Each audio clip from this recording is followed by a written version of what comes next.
I believe with a little help from Graeme, we may well be live on the Friday night social. I don't know. That's the hope. For sure. We're joined by the amazing Aid Thompson tonight, and he's in his Mike Dick shrine apparently. Yeah, man. I'm in my man cave, which because you're hosting, because you're leading tonight, Mike. I thought, you know what? Do you know what would be fun / really weird is if I go and find some pictures of you and then put them on my monitor here. You know, It is reports. I mean, if it was Wayne's here. Hi, Wayne. If it was, I know for a fact that Wayne has got a life-size cutout of me next to his bed, but I'm surprised, Aid, that you've got that in your shed. Wow, hang on a minute. What is going on? thing. I've just seen the image of Mike next to Aid. What's going on? It's Aid's shrine to Mike, Aid's apparently. shrine.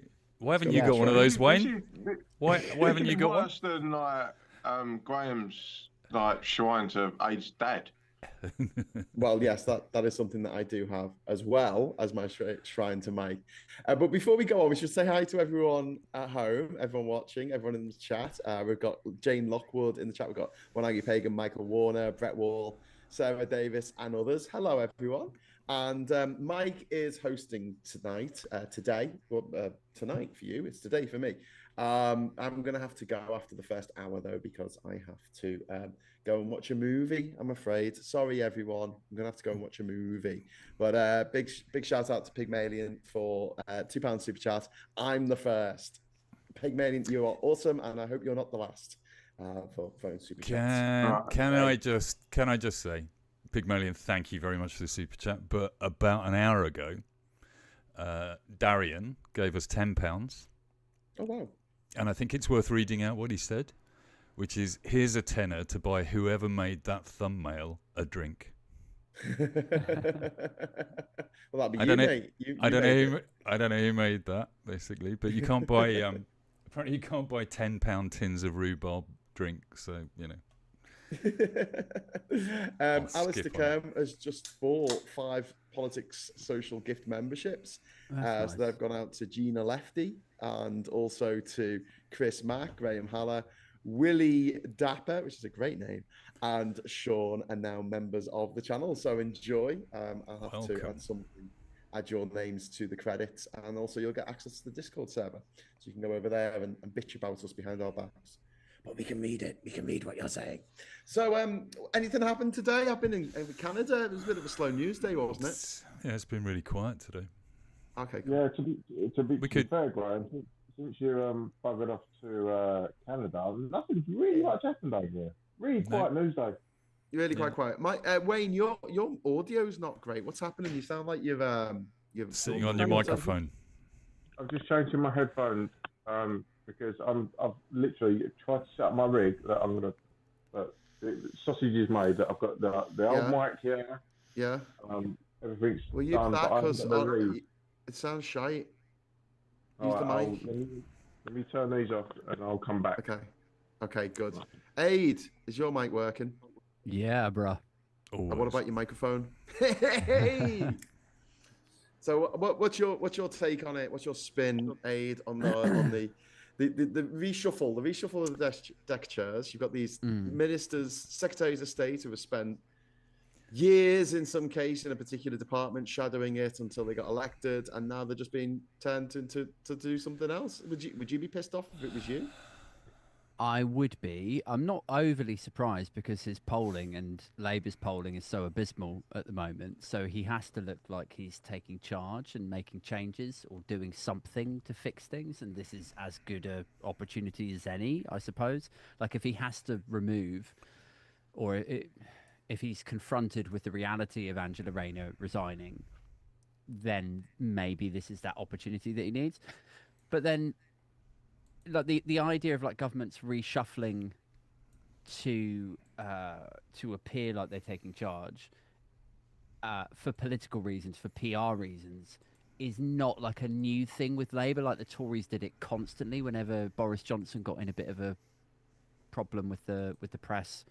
He would do a reshuffle. Theresa May did loads of reshuffles, and Ian Dunt talks about this in his book, where he says it's just a testament to how sort of messed up Whitehall and Westminster are, that you end up with these sort of generalists in roles who have shadowed one department, then they get moved over to another one, then all of the civil servants are restricted, like they can't get pay rises, so they apply for different roles in order to try to move up the ladder and earn a little bit more money. And so actually the output of all the reshuffles and the movements by the civil servants is you get this big industry of people who don't really know what they're doing. They don't have any real depth in the area that they're assigned, and then they get reshuffled out like after a year. So every time a new minister comes in, they come in with like an ego and like ideas of things that they want to do and achieve. Like, oh, forget what the last minister said we were going to do. This is my big idea. Then they come in, then they get moved out after a year. So nothing ever really gets better or gets finalized or concluded. And I suspect that these guys now today are like the ones that are being moved out, they're feeling that frustration now, and the ones that get moved in will come in with a load of big ideas and egos and stuff like the last lot did. Yeah. But does this not show that the fact that our democracy is like a sort of like an ever-going cycle, it's not a long-term thing, it shows that we have like no sort of like, it's all about, I just want to get elected for the next cycle. Yeah. There's no real sort of like panache to get there and do something and be, you know, I'm Secretary of State for anything. But then when you do that and you get accused of being a career politician, you can't win. Ivan, thank you very much for the £10 super chat, mate. Angela Rayner shouldn't have gone. It was unprecedented and exceptional circumstances with her disabled son, unlike the 14 years of Tory scandals and corruption, which were far worse. Yeah, I agree that they were worse, but she did breach the Ministerial Code. And she did, you know, she didn't. I don't think she did it in a malicious way. But before we go on, Mike, you need to turn the sound up if you can raise the volume in OBS for what we're coming in at, because we're a bit low. If you just raise it up to 0. Is that dB, better? I guess. I don't know. It'll sound the same to me, but for the people watching, let us know if that's better. If you can hear me better now, you have to put your volume up as well, Mike. Look at Graeme nursing his puppy from all the way across in Canada. You call people Thanks, puppy. boss. That's very. Oh no! Now you make me feel bad. It's just that people are mentioning it. No, you're quite right. Listen, I am always in awe of your ability to run OBS so well. You and Aid. That's from years of. Although watching your feed earlier, Aid, there is a small child under the desk working it for you, isn't there? As far as I can tell. In terms of bridge command of the Enterprise, what roles would we fill? Because obviously we've got Kirk, who's on an away mission in Canada. Yeah. Yeah. Where would the having rest sex of with us loads fill? of aliens, Shagging aliens, basically. shagging And punch aliens. them in the mouth. That's what I want to do. That's all I want to do. It's my job. Hello, I'm Chief Alien Shagger. Can we just make Graeme a red shirt? We've just sent him on an away mission. Don't do that. God, the sun's just come out massively. Look at that. Look at that. Wow. Bloody hell. Oh, wow. Just massively come out. It was raining a moment. Mike, technically, if it was the 60s, I'd be the red shirt straight away. Yeah, of course, obviously. Yeah. You could be Uhura, and you and Graeme could have the first on-screen kiss. Oh, yeah. I'm up for that. I'd snog the life out of you, bruv. It was the first interracial kiss, and that episode was actually censored in some states in America. Yeah. Yeah. Even though the setup was that Kirk was under like some spell or something, because obviously, why would he have kissed a black woman if he wasn't under some kind of spell? You'd have to be forced to by some alien superpower. Yeah. But look what happened when he kissed the green woman. He chinned her straight afterwards. Did he? Did he chin her? Famously. Jesus. Bastard. Kissed the green alien and then chinned her. I always loved the character from what's it called, Futurama, Zach Brannigan, who's totally based on Captain Kirk. I absolutely love that. Yeah. Anyway, we should really talk about politics a little bit more. So, I mean, this is a big day, isn't it? This is a very big day. Can we look at because the Rayner thing has driven me nuts all day. I took to Twitter and decided to use right-wing tactics and call everybody a racist, idiot, cunt all day. Sorry. Whoa! Gimmick infringement. Hey, free speech, and YouTube have changed the rules. It's fine. I don't care. Take me to court, Farage. I don't care. But I spent the day doing that, and I was just saying before we went live that I have had thousands and thousands of likes and comments all day, because I've just been downright rude like the right wingers all day to everybody, basically. Left and right, I don't care. And it just, that for a start has not put me in a great state of mind. Angela Rayner, I think she's been treated differently because of who she is and where she comes from and what she stands for. I think that's always been the case. I don't think in this particular case she's been treated differently. She breached the ministerial rules, as Graeme said. I watched your feed with Phil earlier today, and I thought you both talked some sense about that. She's broken the rules, and Labour, as a rule, needs to hold itself to much higher standards than the Tories. Isn't that annoying, though? The problem is, politically, it's not playing out that way.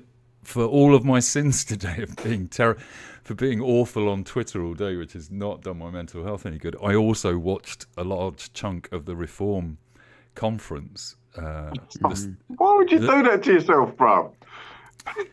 I don't know. Gammon Con. It's just amazing. Gammon Con. Before we go on, Ivan has dropped £20 into the super chat fund. Thank you very much. Cheers, Ivan. So kind of you. Some of the cabinet reshuffle is ridiculous. Yes, removing really competent ministers who have known their brief really well, and now they have to learn a new department. Glad that Kendall has been moved from the Department of Work and Pensions, though. I absolutely some of them. I mean, moving David Lammy. I'm sorry, but what is he has spent the last 18 months like building up connections with the bloody Americans. He spent the last 6 years building connections with MAGA. He literally, JD Vance and his relationship is what got us a lower trade deal. It's, whatever we think of all of that stuff, we have been getting treated better by MAGA because of David Lammy's work over the last 5 years. And I'm not disparaging Yvette Cooper's skills, but is she going to get treated seriously by Trump? No, she's a woman. I mean, she's a woman for a start. And an older woman as well. It's not like she's some young blonde bimbo with loads of collagen, what's it called? Botox in her face. Angela Rayner would have been better at that job, to be honest with you, from Trump's perspective. True. I don't know. The thing I agree with you on from your show earlier, Graeme, is just that, and the way Aid was talking about it earlier as well, is that she had to go. We have to prove it. But I watched the Reform conference, and they were just cheering and yelling that they'd taken a scalp. Yeah. All right. So the politics doesn't play out. It doesn't work. It doesn't make us look like a clean party. It doesn't do any of that. It makes us look a bit silly. But it does expose the hypocrisy of Farage, and any journalist worth their salt should say to Trump, to Farage, who's like celebrating, they should say, hang on, dickhead, you have your GB News salary set up so it gets paid into a different country, so you pay less tax on your earnings on a British news channel as a British politician. So what the hell are you talking about? You're a hypocrite. Before we go on, sorry. First of all, Adrian, your name on coming up should say A. Thompson with an I. You spelled your name wrong. Have I? Where? Yeah, on the where it comes on up the in Zoom the corner. call. It says right, Zoom yeah. call. Sorry, I always forget to do Got that. your professional name up. Got your Sunday name up, mate. Sarah Davis, thank you very much for the £2 super chat. Hi, Graeme and gang. Hi, Sarah. How you doing? Hello, Sarah. And Alice Sturm says the £5 super chat from Alice Sturm. You're number 3 now, Alice Sturm, in the top Trumps. The top anti-Trumps. Mike Dix, here's some money for the mind bleach you need after watching the Reform conference. Very brave of you, and lots of waves from Alice there. Yes, indeed. Sorry, Mike, you're going to say? I mean, that's really it. They were just cheering. They were cheering the fact they'd taken a scalp, and I think it's just this classic. They're playing into their hands. The only thing you can say is that the reshuffle has definitely taken the Reform conference off the news coverage today. Yes, that is good. One good thing. Labour have finally managed to get on the news headlines. Not for good reasons, but they have actually managed to dominate. As long as they do a reshuffle every day, they'll be fine. Basically. Well, they'll be laughing. Do you think? Here's a question for you. Do you think they have deliberately strategized in WhatsApp groups across like the Mail, the Express, the Telegraph, right up into Tory HQ and Reform? Do you think it's that widespread that they've strategized to get rid of Rayner more than anybody else because they see her as a threat, as a working class woman who could speak to the masses that a lot of people would relate to? Like, do you think it's that, or do you just think that she kind of messed up? Ministerial Code, they're always going to go after any cabinet minister, and she was just unlucky. I think we should do the super chat first, but Sure. just before we dig into that, Darian, again, thank you, Darian, for the £10. Jenkins in a sparkly dress shows what happens when you try to gild dog mess. Absolutely, it wasn't even a dress; it was a jumpsuit. It was a sparkly jumpsuit, and she came on. A lot of people singing. thought that was AI, didn't they? She came on singing, and she like she was just loving the stage as if it was all there for her, basically. Oh my God. These people. Oh, and Nadine Dorries has defected to deform, hasn't she? Nice. That's great news. And there were people being interviewed in the crowd saying, "This gives us the credibility we need." And you go, "Oh my God!" Yeah. It's only the best and brightest. But in answer to your question, Aid, no, I don't think it's that. I think the public school boys that run the media are just terrified of somebody like Angela, and I think since she came to prominence, since she was elected as deputy leader, they have been going for her because they see her as just easy prey. They don't, I always thought I voted for her to actually be. I wanted her to be leader. I wanted Jess Phillips to be leader at the times that we were having re-elections because at the time they were confronting Boris Johnson. And Boris Johnson wouldn't have known what to do with himself in that situation. I think it would have been the right attack vehicle for him. As it turns out, it was better to get a grip of the party as Keir did, and then it was a surprise that he got elected, because I thought we were electing a manager for 4 years, and it turned out we were electing somebody that was going to get voted in. Yeah. The bit that makes me uncomfortable today is it felt like Keir Starmer's only real selling point was competency in management, and today it looks like we're giving that up as well. As you say, we're going to move people away from jobs that they've been learning for 12 months. I know Peter Kyle personally, and he wasn't particularly suited for the science and technology remit. Is he now trade? I love him to bits, but he couldn't mend my phone, that's for sure. And now he's business. He's the business secretary. But Peter Kyle is dyslexic, and he is passionate about education and the value of education and further education. The guy should be in the education team, basically. Well, Johnny Reynolds has been made chief whip. And Johnny's lovely, and I don't know if he's horrible enough to be the chief whip. Do you know what I mean? Wayne's point about Star Trek is really relevant, right? Because one of the problems, I think, is even if you've got a big majority like Labour have got, one of the problems with our parliamentary system is that these top senior multi-billion-pound jobs that are important to society have to be given out to one of 300 people that got elected. And about 150 of those are brand new MPs normally in every election cycle, every general election. So you're not going to promote any of them to the top jobs. So then you've only got a pool of 150. Then you've got 40 or 50 of them that are sworn enemies anyway and always have been. So you're not going to pick from them. So you end up with a smaller and smaller pool. So it would be like, trying to pick a Star Trek crew out of the four of us and going, that's all you've got to choose from. That's it. So I'm Kirk. And not one of us is good enough to be Scotty. I was thinking Aid could be Scotty. He could be like the Simon Pegg Scotty. You can be Picard, I think. And I would have to be Bones, because I'd just be coming in shouting at everyone. Well, I was thinking you'd make a good Worf, just because you like to go out and beat everyone up. Your solution to things like, "I'll put your fucking face in," and that's very Worf. Turn up with me bat lift. Wayne is definitely our Klingon. Definitely. There's a supercut of everyone telling Worf no, because he's just like, let's get out there and twat it. And they're like, no, Mr. Wolf. No, that's not what we're going to do, Mr. Wolf. I suggest, that's Wolf would just say, I suggest we blow them out the sky. And it's like, no, we're not going to do that, Mr. Wolf. Urbane Legends, thank you very much for the £5 super chat. Can you ask Peter Kyle to respond to his constituent? Been waiting 9 months to reply to an email. Mike, Urbane, get on the phone. To Peter. Listen, you bastard. I don't want to badmouth anybody, right? But look, it's an important and busy job when you're a minister, but I do not get the kind of response level that I used to from somebody that wanted me to help knock on doors for him in the pissing rain all the time, basically. And I think, any constituent should get a speedy response. If you're not getting one, Urban, send me a message and I will pass it on for you. But I don't know. Listen, let me tell you how angry I am. last week, I'm going to tell you a very quick story about something, right? This is personal. As you know... Mike, before you tell the story, can you just hold in your head questionable for 1 second? absence. Let's just do that one first. We'll do that first. You do it. All right, so questionable insanity. Thank you very much for the £5. Book recommendations: Finite and Infinite Games by James P. Carse. Less is More: How Degrowth Will Save the World by Jason Hickel. They sound great. There you go.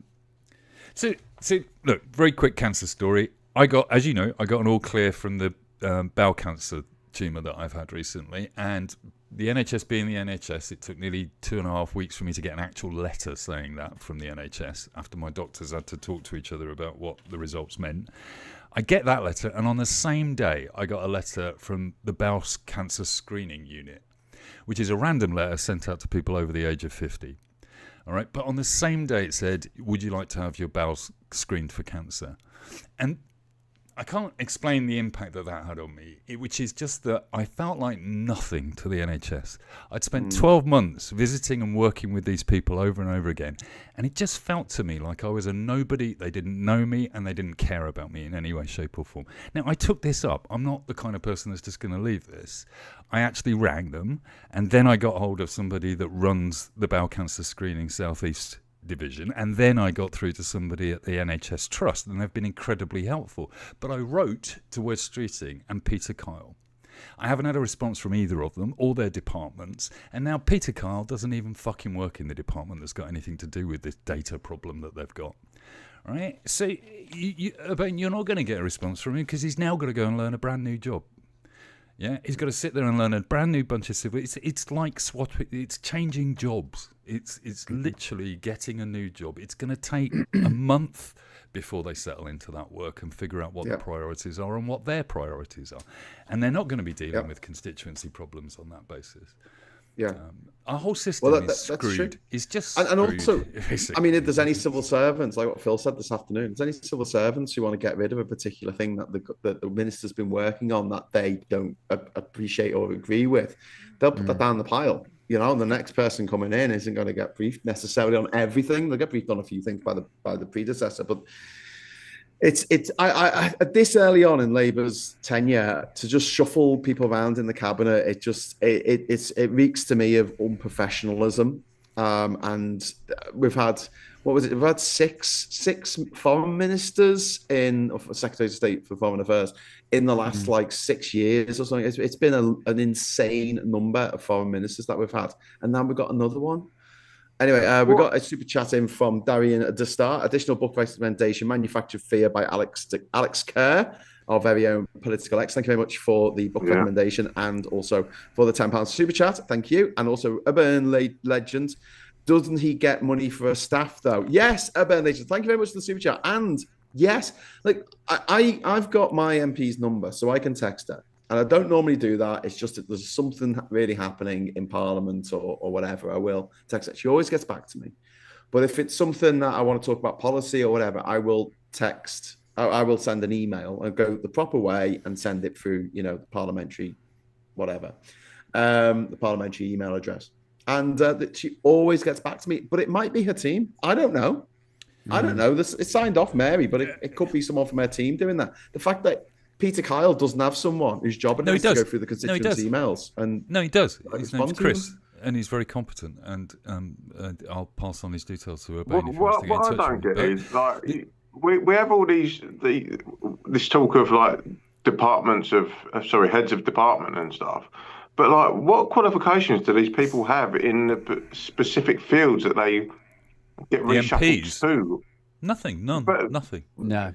Rory Stewart talks about this. We've got a massively over-bloated civil service. Why don't we let them get the job done and let the so they do to go back to Ian Dunt's book. He talks about how the civil service juggle this constant conveyor belt of new ministers, and he says the civil service have sort of learned to what they'll do is they'll come to the minister with a problem.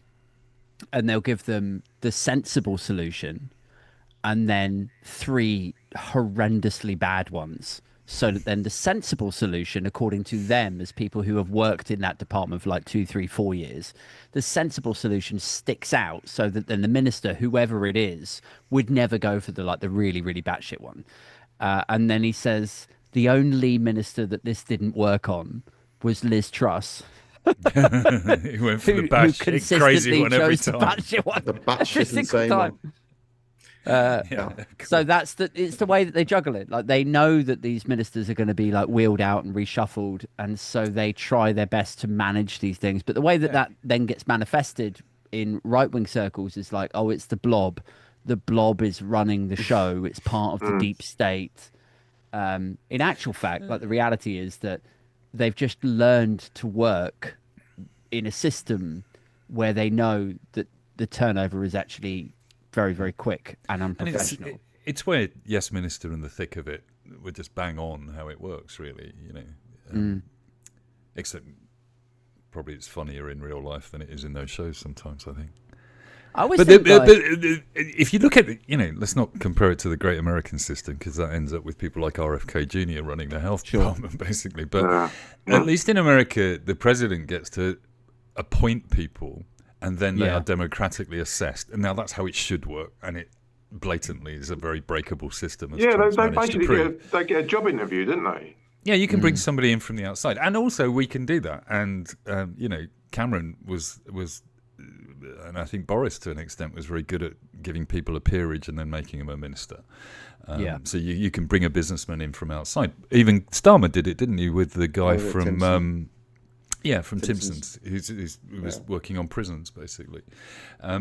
So it's possible to do that. It's possible to get decent people into those jobs. Maybe not at a senior ministerial level. But even then, you just give out a gong to somebody and get them to run it. Do you think there's an argument Hello, here? Scott. How you doing, mate? Oh, hey, Scott. Hi. Mike, do you need to adjust? Sorry, before we go on, Mike, do you need to adjust the setup to accommodate extra person? How? Okay? I mean, it's fitting on the screen, all right? Oh, is it? Okay, cool. No worries. Scotty, how you doing, mate? I'm in Toronto. I know, I can see it's daylight and everything. It is. It's very daylight at the moment. The sun is pretty much beating down on me. I do have a light on this side, but it doesn't even look lit up at the moment. But yeah, I'm very, very high up. Graeme was telling us off air, Scott, that he's been hanging out with a famous movie star. Oh, which one? Well, when he said hanging out, he was in the same toilet, was it, Graeme? Did you say hanging out with or hanging out on? Yeah, that's what I was thinking. Oh my word, look how high you are. Wow. I'm very high up. Wow. Turn the camera around, man. I ain't a fan of that. So what happened? You peed next to a famous person? No. I went to see the new documentary about John Candy, about John Candy's life, and it's directed by Colin Hanks, and it's produced by Ryan Reynolds, and they were at the screening last night talking about the movie. So that was nice. His boy's going to be in Spaceballs too, isn't he? Who? What? John Candy's boy. Is he? Oh, yes. Right, okay. That'd be nice. Yeah, that's kind of cool. But yeah, Mel Brooks was here last night. I didn't see him. There were 2 screenings, and he wasn't at the one that I went to, so he might have been at the other one. But yeah, I mean, I saw Ethan Hawke today, coming out of one of the hotels near here, and they've closed the main street, which is brilliant. It's just got people walking up and down it now. There's no cars, which I really enjoy. And yeah. Oh, wait a minute! Wait, you're looking down. I think you just need to find one of those names you dropped. Oh, yes. There's Angelina Jolie. Hi, Angelina. He's dropping names from a great height into I think someone might die if it hits him directly on the head. I mean, look, it's the equivalent of going, I was in the same room as Noel Gallagher last night because you saw Oasis at a gig. Do you know what I mean? Oh, another one. There's another name. Oh, there we go. I have met Noel Gallagher in real life. I was on a plane going to Bangkok. And I was waiting to go to the toilet, and I was half awake because you're fighting against the sun, aren't you? You're flying towards the sun, and I didn't know what day it was, didn't know what hour it was. I'm a bit discombobulated, and a guy sort of taps me on the shoulder and says, "Excuse me, can I get past?"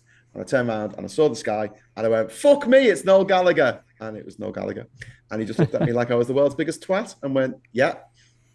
In reality, it was Noel Gallagher. I walked past him once in Mayfair, but yeah, whatever. Come on, Aid, have you almost bumped into somebody famous nearly once? Have I? It's like, I we appear to be in the name dropping section of the show. I was in. Oh, this will kill Graeme actually in Tan if she's watching. I was at Reading Festival, stood right next to Jarvis Cocker.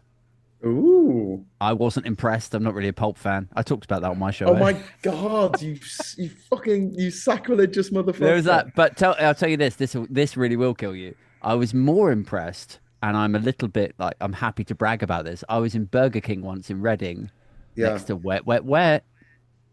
That is love cool. all around you. Yeah, Hamburgers. It's got some form tonight. All around.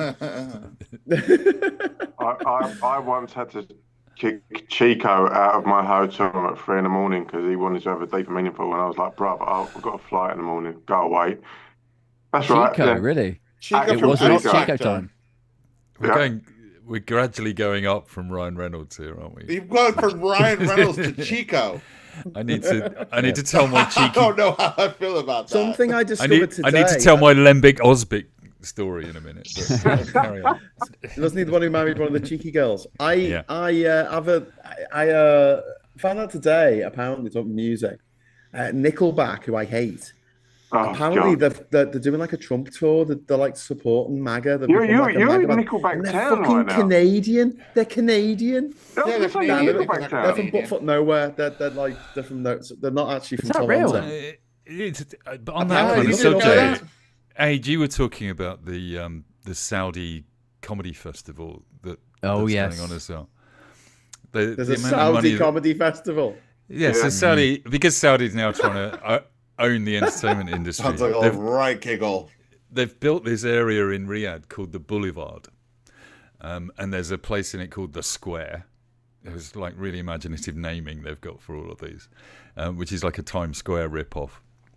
And they're doing a comedy festival with people like Jimmy Carr and who else is playing? Like some of the big American comedians. Oh yeah, like the lineup is insane. It's like Kevin Hart, Kevin Dave Hart, Chappelle. Tim Dillon actually bragged on Joe Rogan the other day that he's getting paid $375,000 for 2 gigs. Yep. The whole thing's Be not gross, funny man. in a country where they still hang people for being gay. Yeah, well, I was saying earlier, That's like a throwing right women hoot. to death for having eyebrows.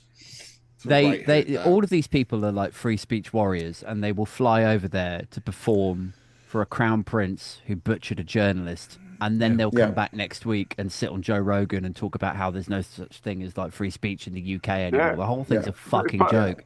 It's funny you say that, Aid, because Tim Dillon put Joe on the spot and he said, "Oh, are you not coming over?" And he went, "Yeah, I've got some other stuff to do. I'm busy over here."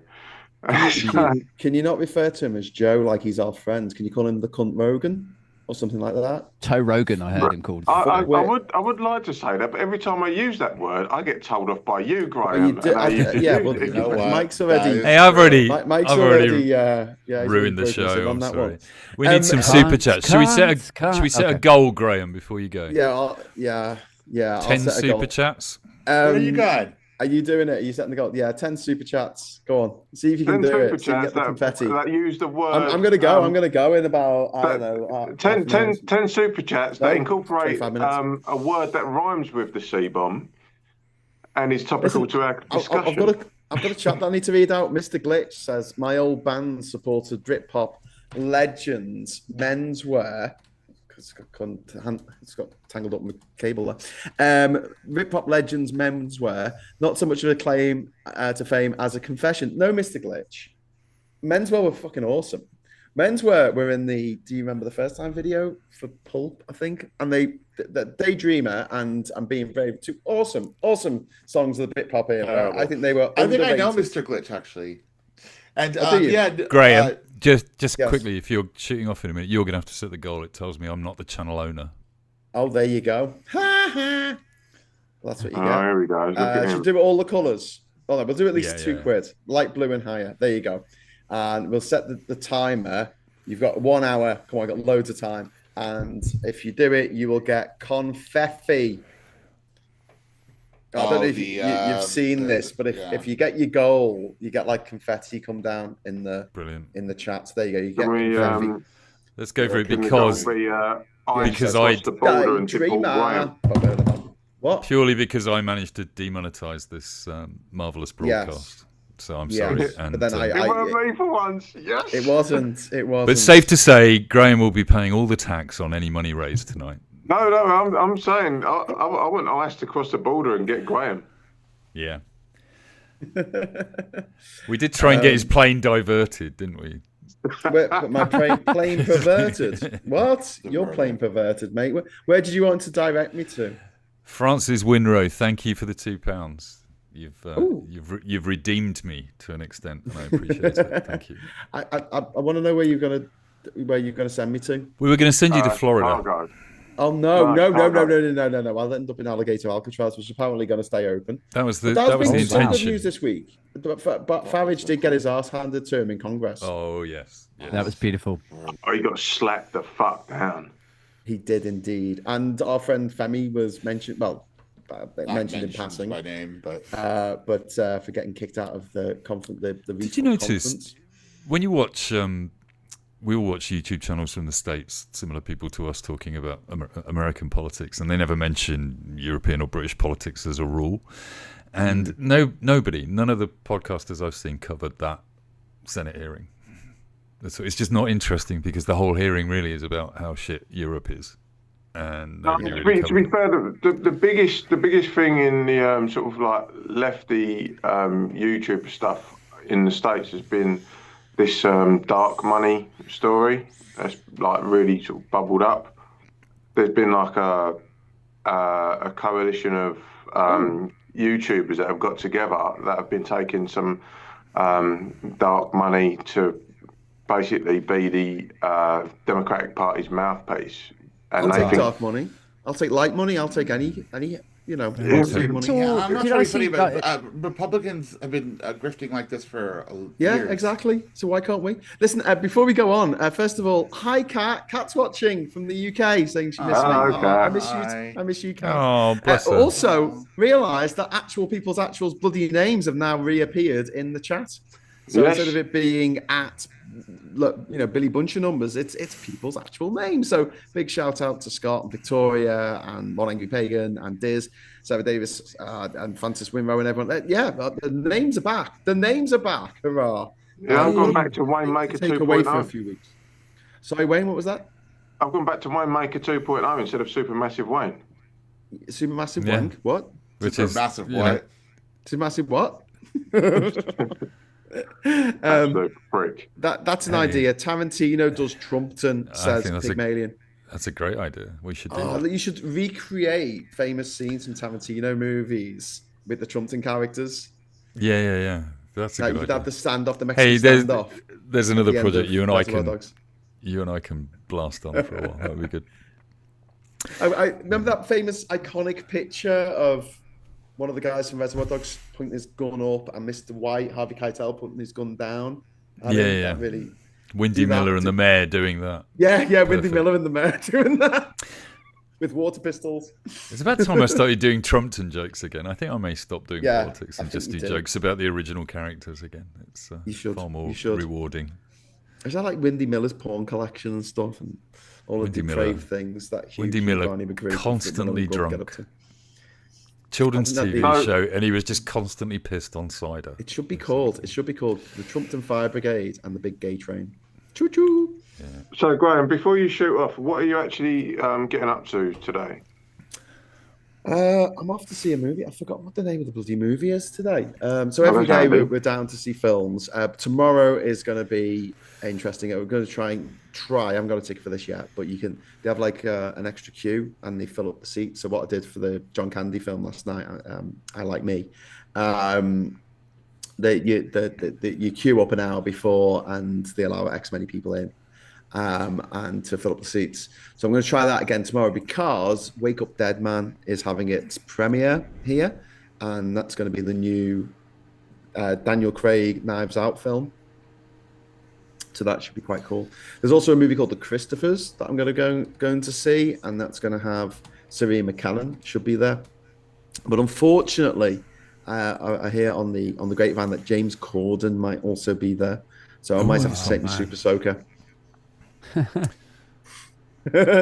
Liz Allen, thank you very much for the 5 US Dollarinos.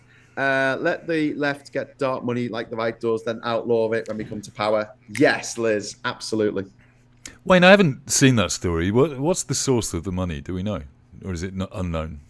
No, it's dark. It's a basically there's a coalition company called Chorus who are basically getting all of these left-wing commentators together, and they're paying them. They call it an incubator fund, and that's what I want to do in the UK. There's nothing wrong with this, is there? As far as I can tell. No, that's what I want to do in the UK. It's not even dark. The reason that there's a split with the some of them got it and some of them didn't get it. They're saying, like, look, we're trying to do things sort of grassroots and trying to get to be funded by our listeners and our audience and everything, and we criticise the right for getting all this sort of dark money through these billionaires, and now certain people on the left are doing the same thing, and the purists are critiquing these people that are taking that money and saying, yeah, we're kind of we're playing in the same sandbox as these people now, when we're trying to be whiter than white. Yeah. I mean, you know what? Whiter than the white isn't working anymore, is it?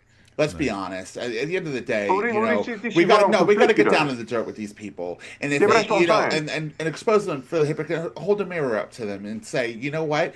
This is the same bullshit that you pull. So we're gonna do the same thing, and you're gonna get all upset about it. I don't think so. Yeah, you want to take money from dark money from mysterious weirdo think tank people. Blah blah blah. Fine, I'll do exactly the same, and I'll spout my left-wing socialist crap, and you will not like that. You'll won't like the fact that I get paid for it. Oh well. Right, Scott. This is where the problem lies. It is a case of the people that are funding it are having a critique on your content and what you can say and what you can't say. So the issue that people have is the people that are taking this money do not have the same critiques on Israel, Gaza at the minute. They're actually not talking about it. So someone like David Pachman. Talk about it. No, but you've got the likes of David Pachman, who is a massive voice on that flank, who is not talking about it, but he's taking the money, and it kind of what money? Taking the money from this particular dark funding. It's going to be the case. About it? But it's just going to be the case, isn't it? It's like when Nancy Pelosi said that we need to get the money out of the system except for the billionaires that support us because they're okay. And if you're going to take money, it's going to come at a cost. You watch a lot of the American. Yeah, there's a quid pro quo with all of it. It's like years ago I used to teach on courses about documentaries online, and one of the things I said was, where would you draw the line at sponsorship on a documentary? Would you let an arms company sponsor a film about war? Would you let that happen, basically? And we're kind of in that sort of space to an extent where you have to make your own decisions about who's going to sponsor your show, because half of the shows in the States, they insist on doing presenter reads, because certainly in the States that works very well for sponsorship reads. You see it happening over here all the time. I don't know about you guys, but watching Alistair Campbell read out adverts and Rory Stewart read out adverts sometimes just makes you go, I don't know. Yeah. Are you ever going to criticise the energy company that's paying the most your cringy podcast? One is Piers Morgan. Piers Morgan, when he's doing an ad read, is so it's just so cringe.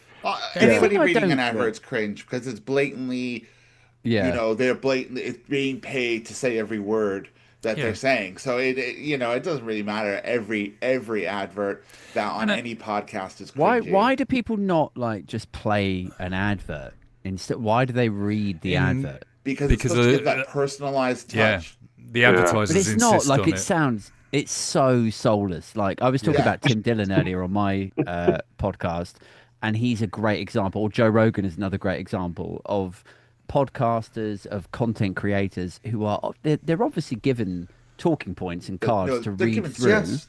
Yeah. But it's so dead-eyed. But you can also tell that they're doing that on purpose, aren't they? That the presenters are going, I'm going to make it look like I'm reading this from a card because I've been told to, because that gives me a modicum of credibility. So long as we get some super chats in, I won't have to, censor what we put on this show according to what our sponsors tell us to do. But I've got a quote here this is from the movie Life and Death of Colonel Blimp. It's a Powell Pressburger movie, came out during the war. Fantastic movie. It wasn't available in this country uncensored until like the 1980s because Winston Churchill took exception to some of its messaging. Here's what there's two main characters. There's a British guy and a German guy. And it follows their friendship through 3 different wars. It starts with the Boer War in South Africa. Then it goes through to World War I, where they're on opposing sides. And then it goes through to World War II, where the German is living in the UK and warning everyone about the rise of Nazism. And he says, Clive, if you let yourself be defeated by them, just because you are too fair to hit back in the same way they hit you, there won't be any methods but Nazi methods. If you preach the rules of the game while they use every foul and filthy trick against you, they will laugh at you. Yep. And I think it's just absolutely on the ball. Absolutely on the ball. And I think this is the first time hearing about this story, Wayne, so I'm going to just fly off the hip on it. But essentially, as long as you're transparent, if it really is dark money and they're not admitting to it, that's a problem.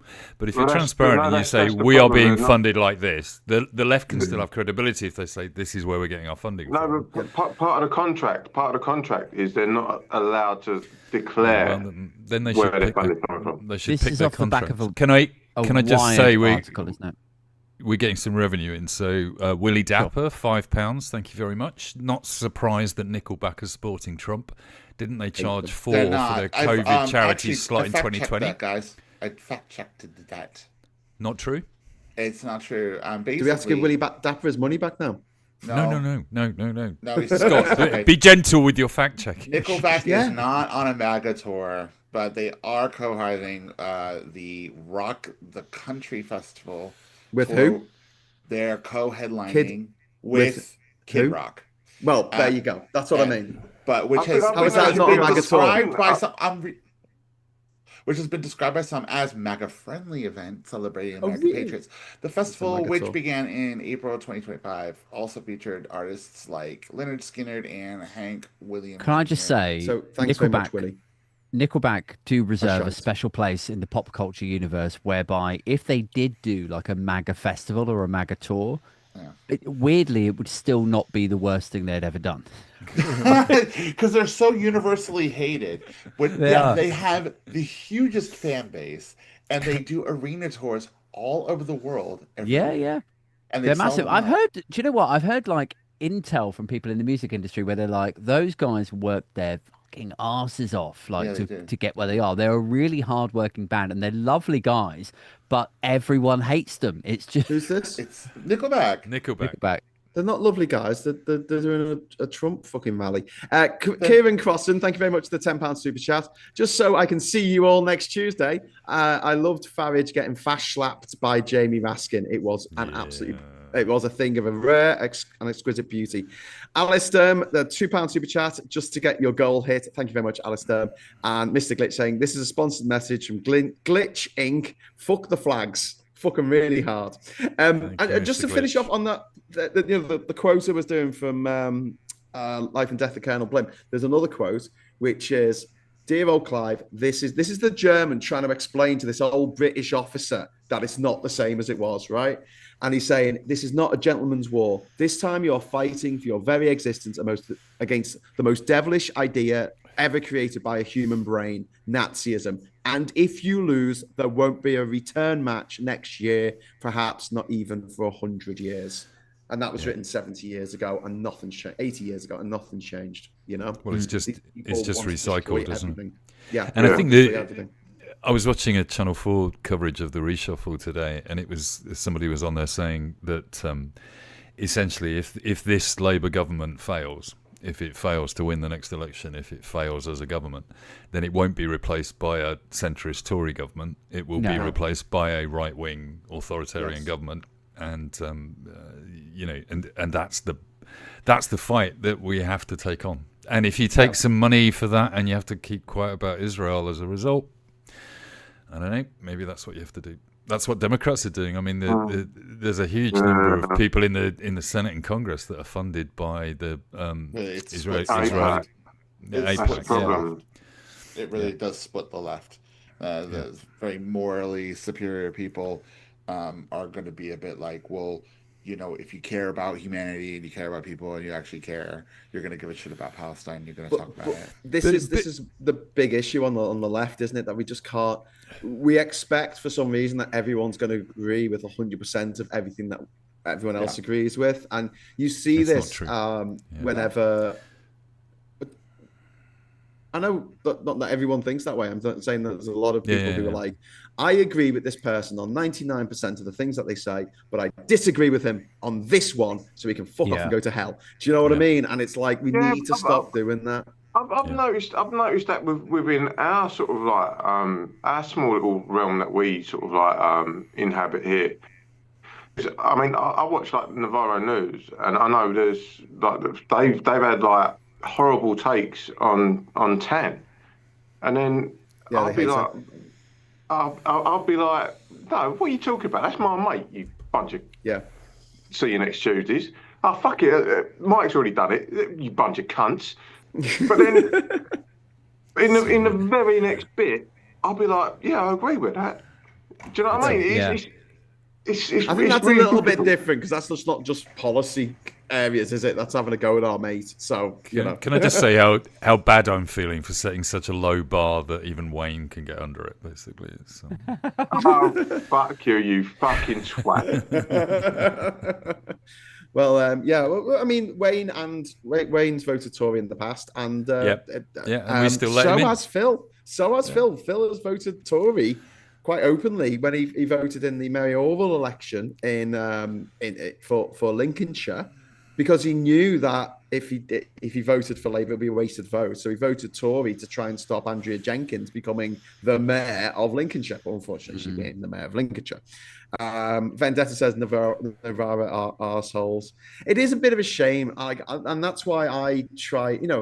We did mention David Pacman earlier, and I don't spend more of my time sitting here going, "Oh, fucking David Pacman, he's full of shit." But I would rather he didn't have to chase the clicks. I'd rather we all didn't have to chase the clicks. I like the way we got set up here, where it's just a small channel. It doesn't cost anything to run, and basically, we all help out. The fans and the audience support it. It's supported by the people who watch. Both by following it and helping financially, which we were always grateful for.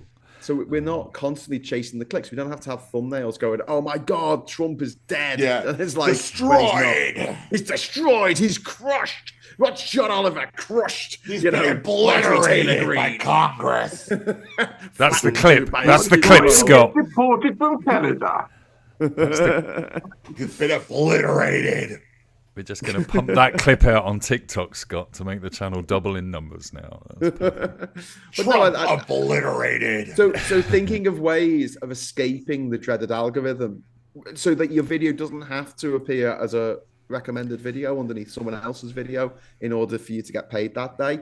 I think that's a goal that I would like to see us all achieve, and it's something that if we get the Impressive Foundation, as I call it, I know Ada loves that name, put together, and it will be funded by the fans. So we get 6,000 people who all pay £10 a month to be part of this group, and that pays for everyone's wages, basically. So we can make the content that we want to make, and then we won't be beholden to the arms industry or the tobacco lobby or Israel or whoever. Talking of which, can we thank Alistair Cohen for another super chat of £5? A question to the co-hosts. How do you do a Vox Pops, as I'm going to try it at an indie march tomorrow? Just asking for tips. Sorry to tangent things. Aid, maybe that's your territory? Yeah. Do you know what? I don't think I haven't done Vox Pops for a long time. It is quite nerve-wracking when you do it. I would say just I found it really easy to do. Actually, I've done it. Really, before. I love to. I have no problem approaching strangers. Scott, to be fair, you are a unit, mate. I do have one. Yeah, but that doesn't matter. Like I know how to go up and talk to people. I'm just kind of good at that.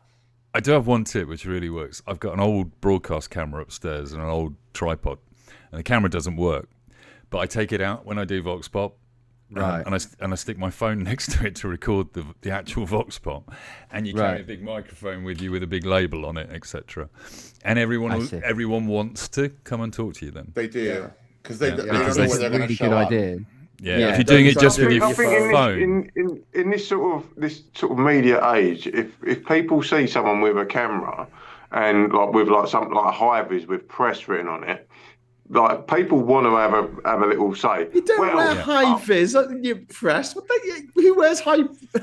I was wondering. I was a bit like, what? Who wears high-vis when they're going out pressing? You're thinking of Wayne. Sorry, you're thinking of plumbers. That's the Oh, sorry, mixed up. Damn it. But no, I mean, it's going to be a bit difficult for Alistair to source an old 1980s broadcast camera before tomorrow. One of the things you can do, if you've got any kit that can make your phone look a bit more big and professional as well. Like I have a handheld. I can't show you because it's actually holding the camera at the moment, but one of these little handheld rig things basically that just makes it look a bit more professional. And have a microphone plugged into the USB-C. If you can do that, and then hold if it's plugged into something, it doesn't look like you're faking it or it's not real. But I have two people and just go and say, do you mind if I ask you a question? And you'll either get a yes or a no. And also, if you just want people who are going to be on your side, go along wearing a Scottish flag. So people will want to talk to you because they're clearly on our side. They're like, why do you hate England? And they'll tell you why they hate England, which is fair enough because England does terrible things. Anyway, I've been tempted to go to because I live in an army town and there's a lot of weird hotel there's flags all up and down the A roads, and I've been tempted to just put my hold on, I've got it here. Hold on. What is it? Yeah, you should do it. Get one of these on, an England shirt on, go down there, and get the Vox Pops. Act like I'm on their side. Oh, you better be careful with that. Did you not see this video that Tan posted? The guy in Colchester. It was literally chased down when they decided that this guy was an infiltrator. Right. Screamed nonce at them and started to actually physically assault them. Really? Yeah. He was a local, brutal. And I don't know if they were press doing the interview, but Scott, randoms, people were doing interviews. He was a local guy who just happened to be walking by. Yeah, right. Because he had a different view from the flag nonces. And being honest with you, Scott, upset. He did sound a little bit like he'd gone to some classes at school compared to the protesters. Basically, he was eloquent and he made his points very accurately, which I think that's what gave him away to some of the people watching. They're like, "Oh, you don't sound thick like we do, so you can't be one of us, mate." Fucking you're too guys, I'm gonna have to get going in a minute. Oh, you go to your movie with Ryan Reynolds. Go on, I'm gonna go watch a movie. Your new friends in Hollywood. I'm gonna go sit in the theater with Meryl Streep. Oh yeah, no, I'm gonna go take a shit next to Ryan Reynolds. I'm Graeme, and I travel. I'm gonna go down, and John Wayne's gonna sit on my face. Graeme, again. Don't worry. Cat's in the room. We'll look after Cat for you. Okay, thank you for looking after Cat. Lee saying, I'm getting a high vis with press written on the back with a Sharpie. Listen, right? Never wear a high vis if you're doing video because it messes up the auto exposure. Even though my auto exposure is obviously turned off at the moment. That's why I'm glowing like a fucking light bulb. But also, the other bit of advice, if you're hoping to bump into George Lucas, wear a Star Wars t-shirt. Yes. There you go. Absolutely. and I know where and the Indiana Jones hat. How my bread is buttered. Yeah, Indiana Jones, Star Wars t-shirt. What's not to love? I got a quint out of Jaws top. So what you can't see at hip height, he's got a whip on. Stephen. Anyway, right, guys, thank you so much for doing this evening. Have a great continuation of the conversation. And to everyone who's given the super chat tonight, thank you so much. You are amazing and beautiful and awesome. And I'll see you on Sunday for, I was going to say morning brew, but it won't be in the morning. Sunday afternoon. I'll see you then. Until then, cheerio-ski. Bye-bye. Bye.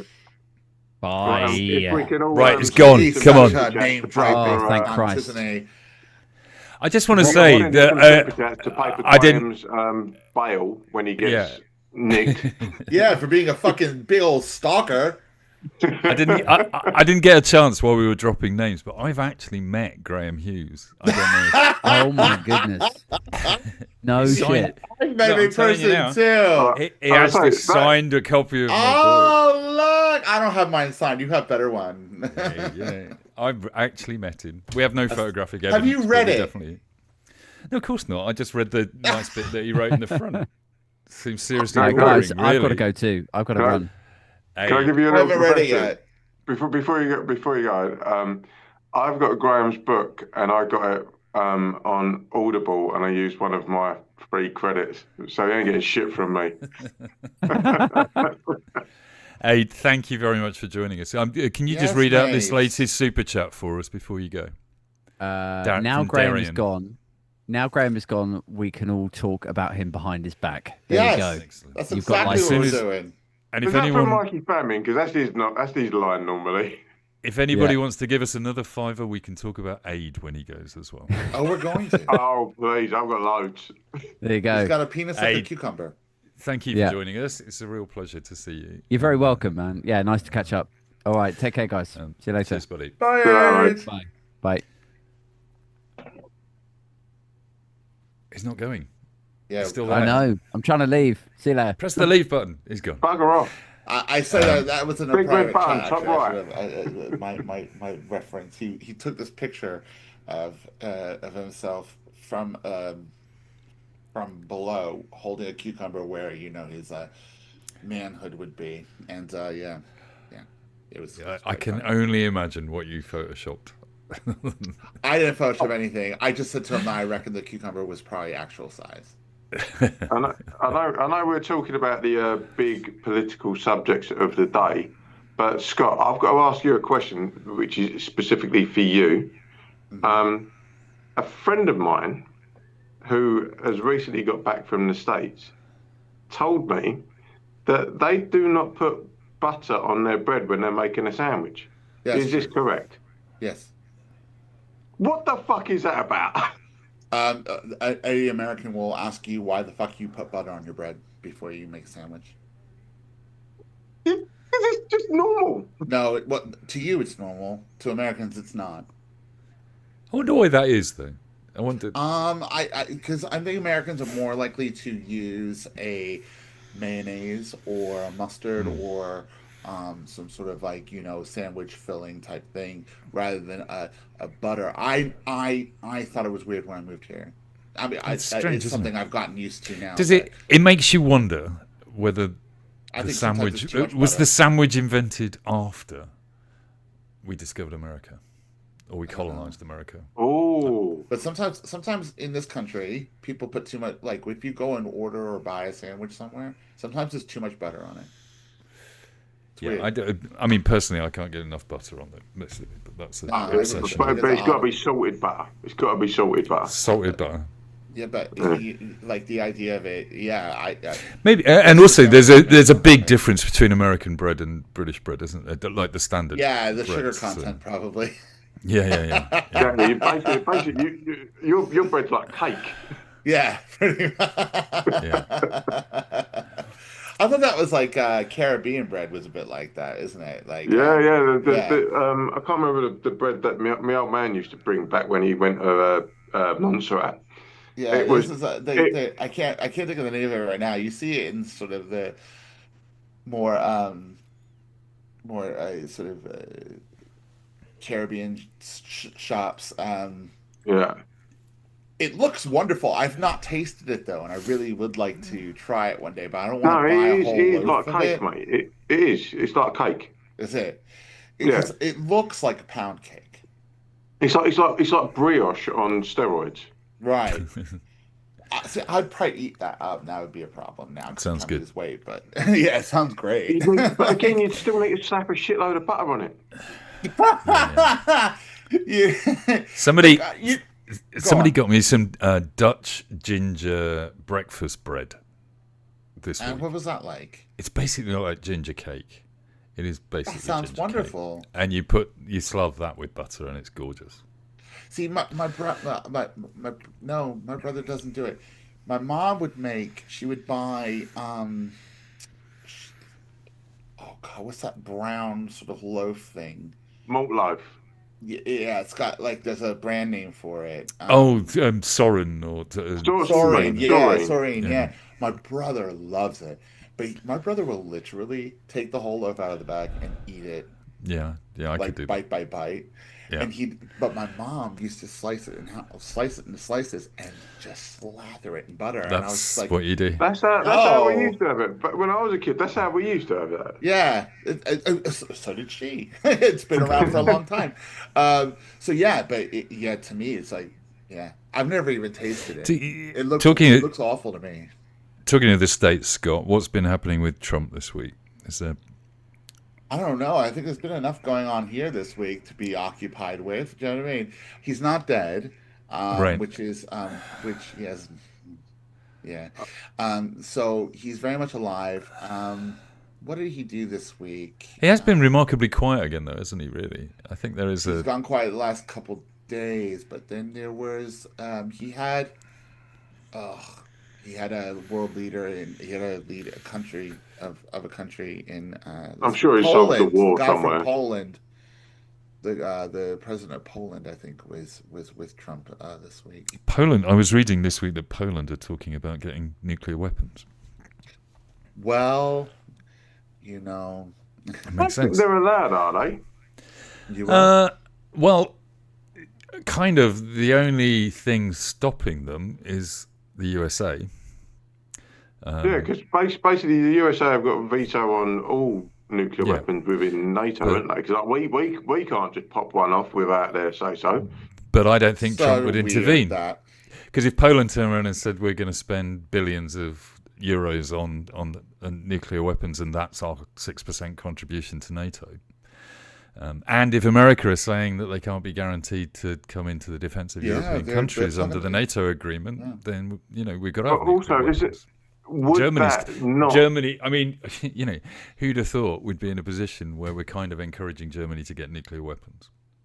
Would that not be sort of like provoking Russia even more if Poland were to I think Russia have been sort of provoking Poland for a little while, haven't they? Like, for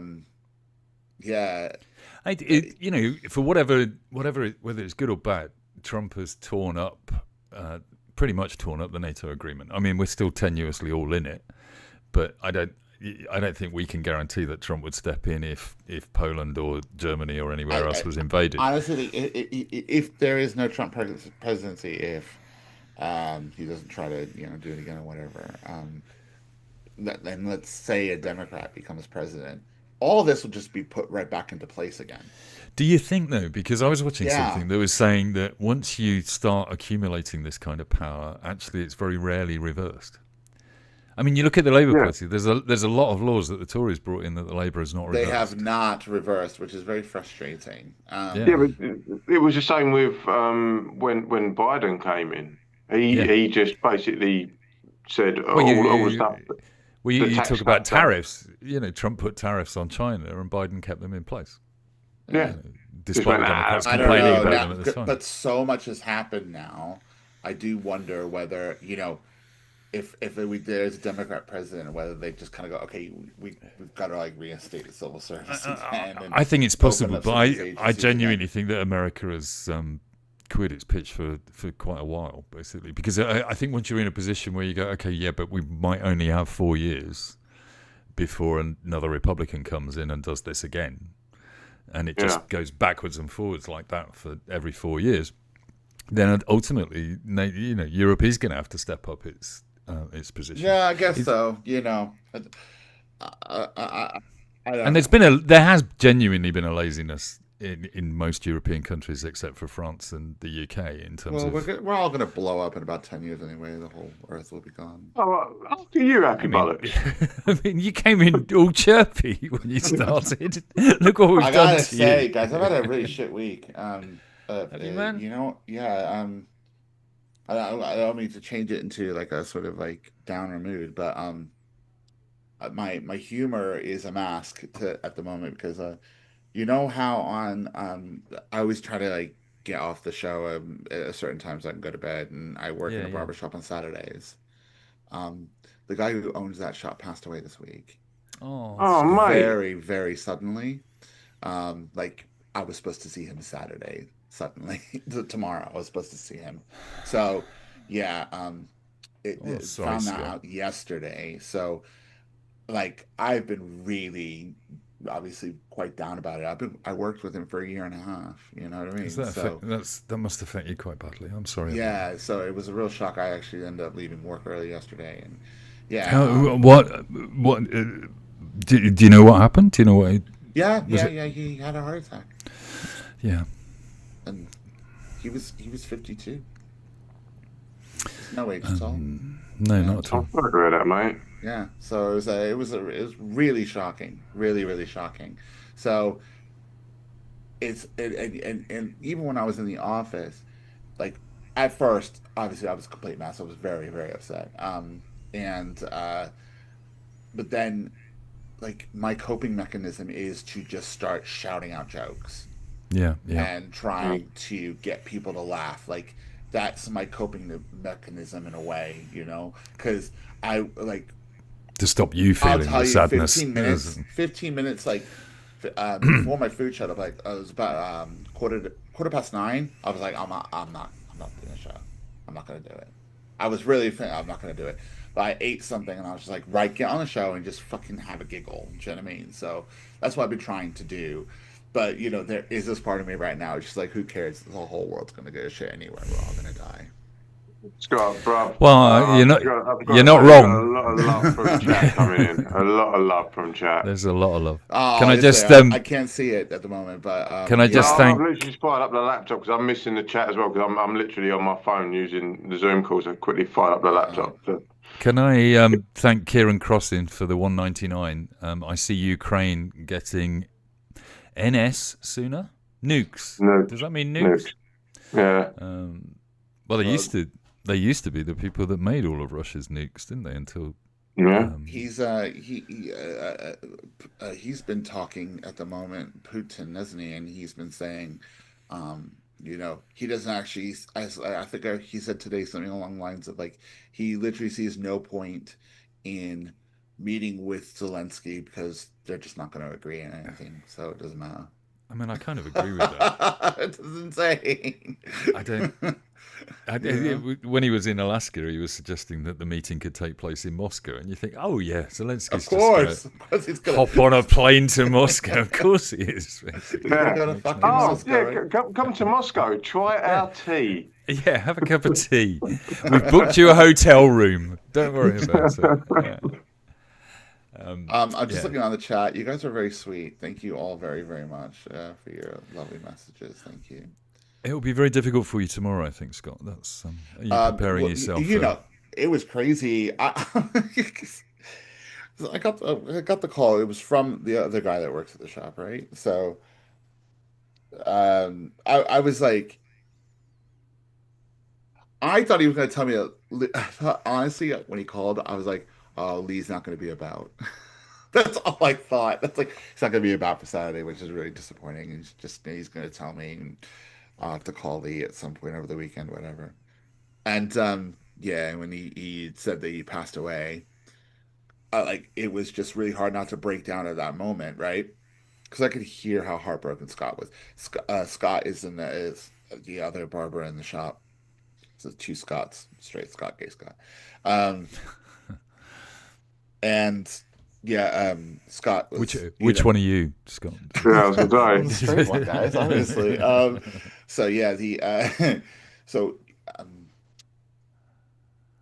He had passed on Wednesday, but he didn't say anything to me into the morning because he just couldn't make the phone call. He said he couldn't do it. I could hear it. I could hear it in his voice. He was right. I said to him, well, you know what, mate? Listen. I'm gonna see you on Saturday. He was like, the shop's shut. I was like, of course it's shut. Yeah. Of course it's shut. I guess I'm not gonna see you on Saturday, right?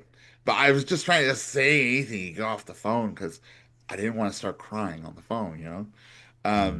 But yeah, it's I'm give him a call tomorrow. But, you know, it's difficult to know what the right things to say to anybody is in this situation. It is so hard because the other two people that I've worked in that shop with for a year and a half, they worked with him far longer. One of them is kind of related to him, but the other one, Scott, has worked with Lee for 25 years. Oh gosh. So how so not only have you lost somebody that you've been working with so closely for so long, you know, there's a possibility he could lose his job. I didn't want to be as crass to bring that up, but considering there's a number of people then that are reliant on that business, aren't there? And yeah, exactly. So there's an impact economically as well as emotionally, doesn't it? Yeah. So, I'm seeing the chat. You guys are just too sweet. And I'm sorry I brought this on. No, not at all, Scott. That's what we're here for, mate. Right, that's what we're about, mate. Yeah, you know what? Do you know what, Scott? You haven't brought anything down, right? This is something that needs to be talked about publicly. Yeah.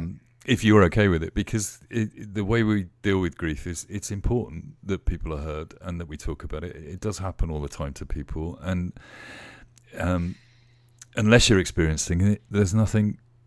Yeah, there's no way to understand it. It's a huge loss. And, so like that sort of part of my life, like it doesn't like what the barbering and like it's something, you know, I'm working on, and obviously I try to bring my friends into it because I'm trying to get there, trying to cut what friends I have left. I have hair.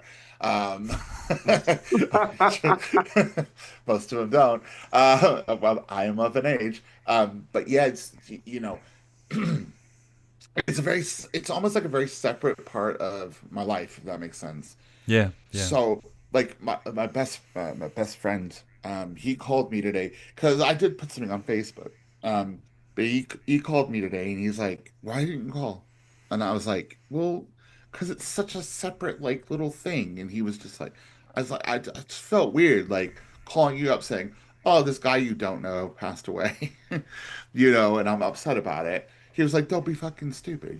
That's like you're supposed to call me when something like that happens." Yeah, because the thing about grief very often, particularly if it's sudden like that, I think, is that it's not really about the person that's passed away, because they're not, you know, depending on what kind of faith you got, it doesn't affect them, other people being upset about it. But obviously you're very affected by it, and therefore it is important that you get to talk about how you're feeling about it. I was talking to a friend that I hadn't talked to for about 10 years the other day on a completely separate subject, and I found out that his wife had passed away 18 months ago, 2 years ago, and he's got a 4-year-old daughter. And similarly, another friend of mine was talking about the fact that she was widowed 20 years ago, and it still hurts every day. So I think it's one of those feelings that lives with you for quite a while. However close you were to somebody, it's grief is a very difficult. Yeah, I have experienced loss. You know, my mom passed away 25 years ago. You know, I've experienced deep, horrible loss. So I know what that feels like. There was, I don't know what happened in 2023, but 3 friends of mine died in 1 year. So, you know, it's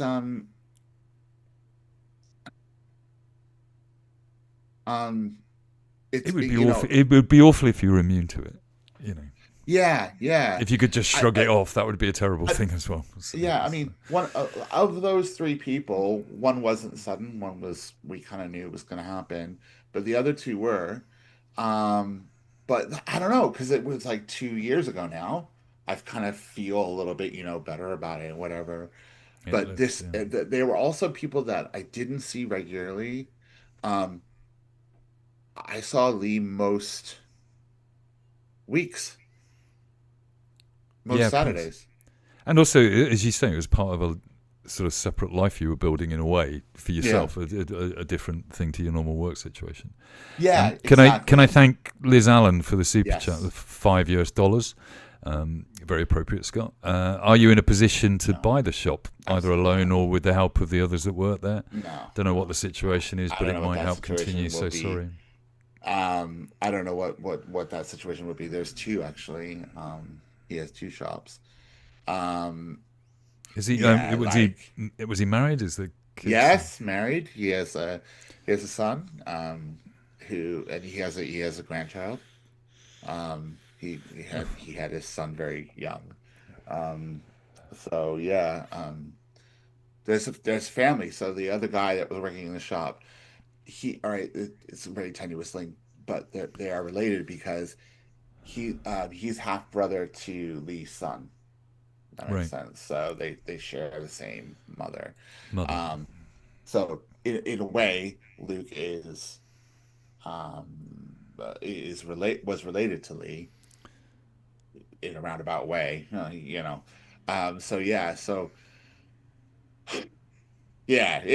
mean, and again, when Luke worked there, he worked there for over 10 years.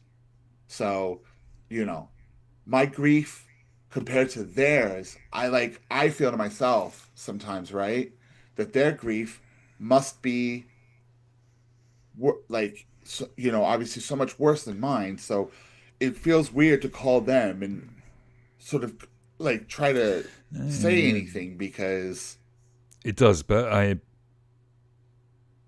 my guess would be that a lot of people are avoiding talking to them. I think that's one of the things that I find a lot when I talk to people that have lost somebody.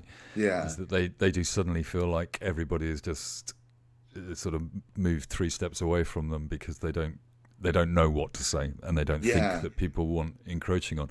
But I think quite often people really do like to get a message about what you're thinking about their dad or whatever that you are thinking about them. And I think it's probably important to reach out at some point at the appropriate time and say those things. Can I just thank, before we carry on, One Angry Pagan for reaching our goal? There should be confetti somehow. There was confetti. I did see the confetti, actually. Did I miss it? You missed it. So Friggs, loves and blessings, Scott. Time heals grief. Thank you so much, everyone in chat. Thank you for reaching the goal. Awesome. Yeah, thank you.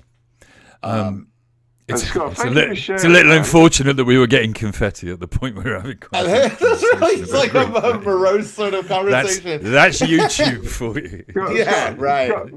Scott's sort of reaching out and sharing everything, and I'm not a sharing guy, guys. And we get a happy ending from it. Well done, Scott. And now, Scott, if you'd like to do the ad read for us, that would be great. Yeah, no problem. I have no problem doing this whatsoever. Simba mattresses are very good for my back.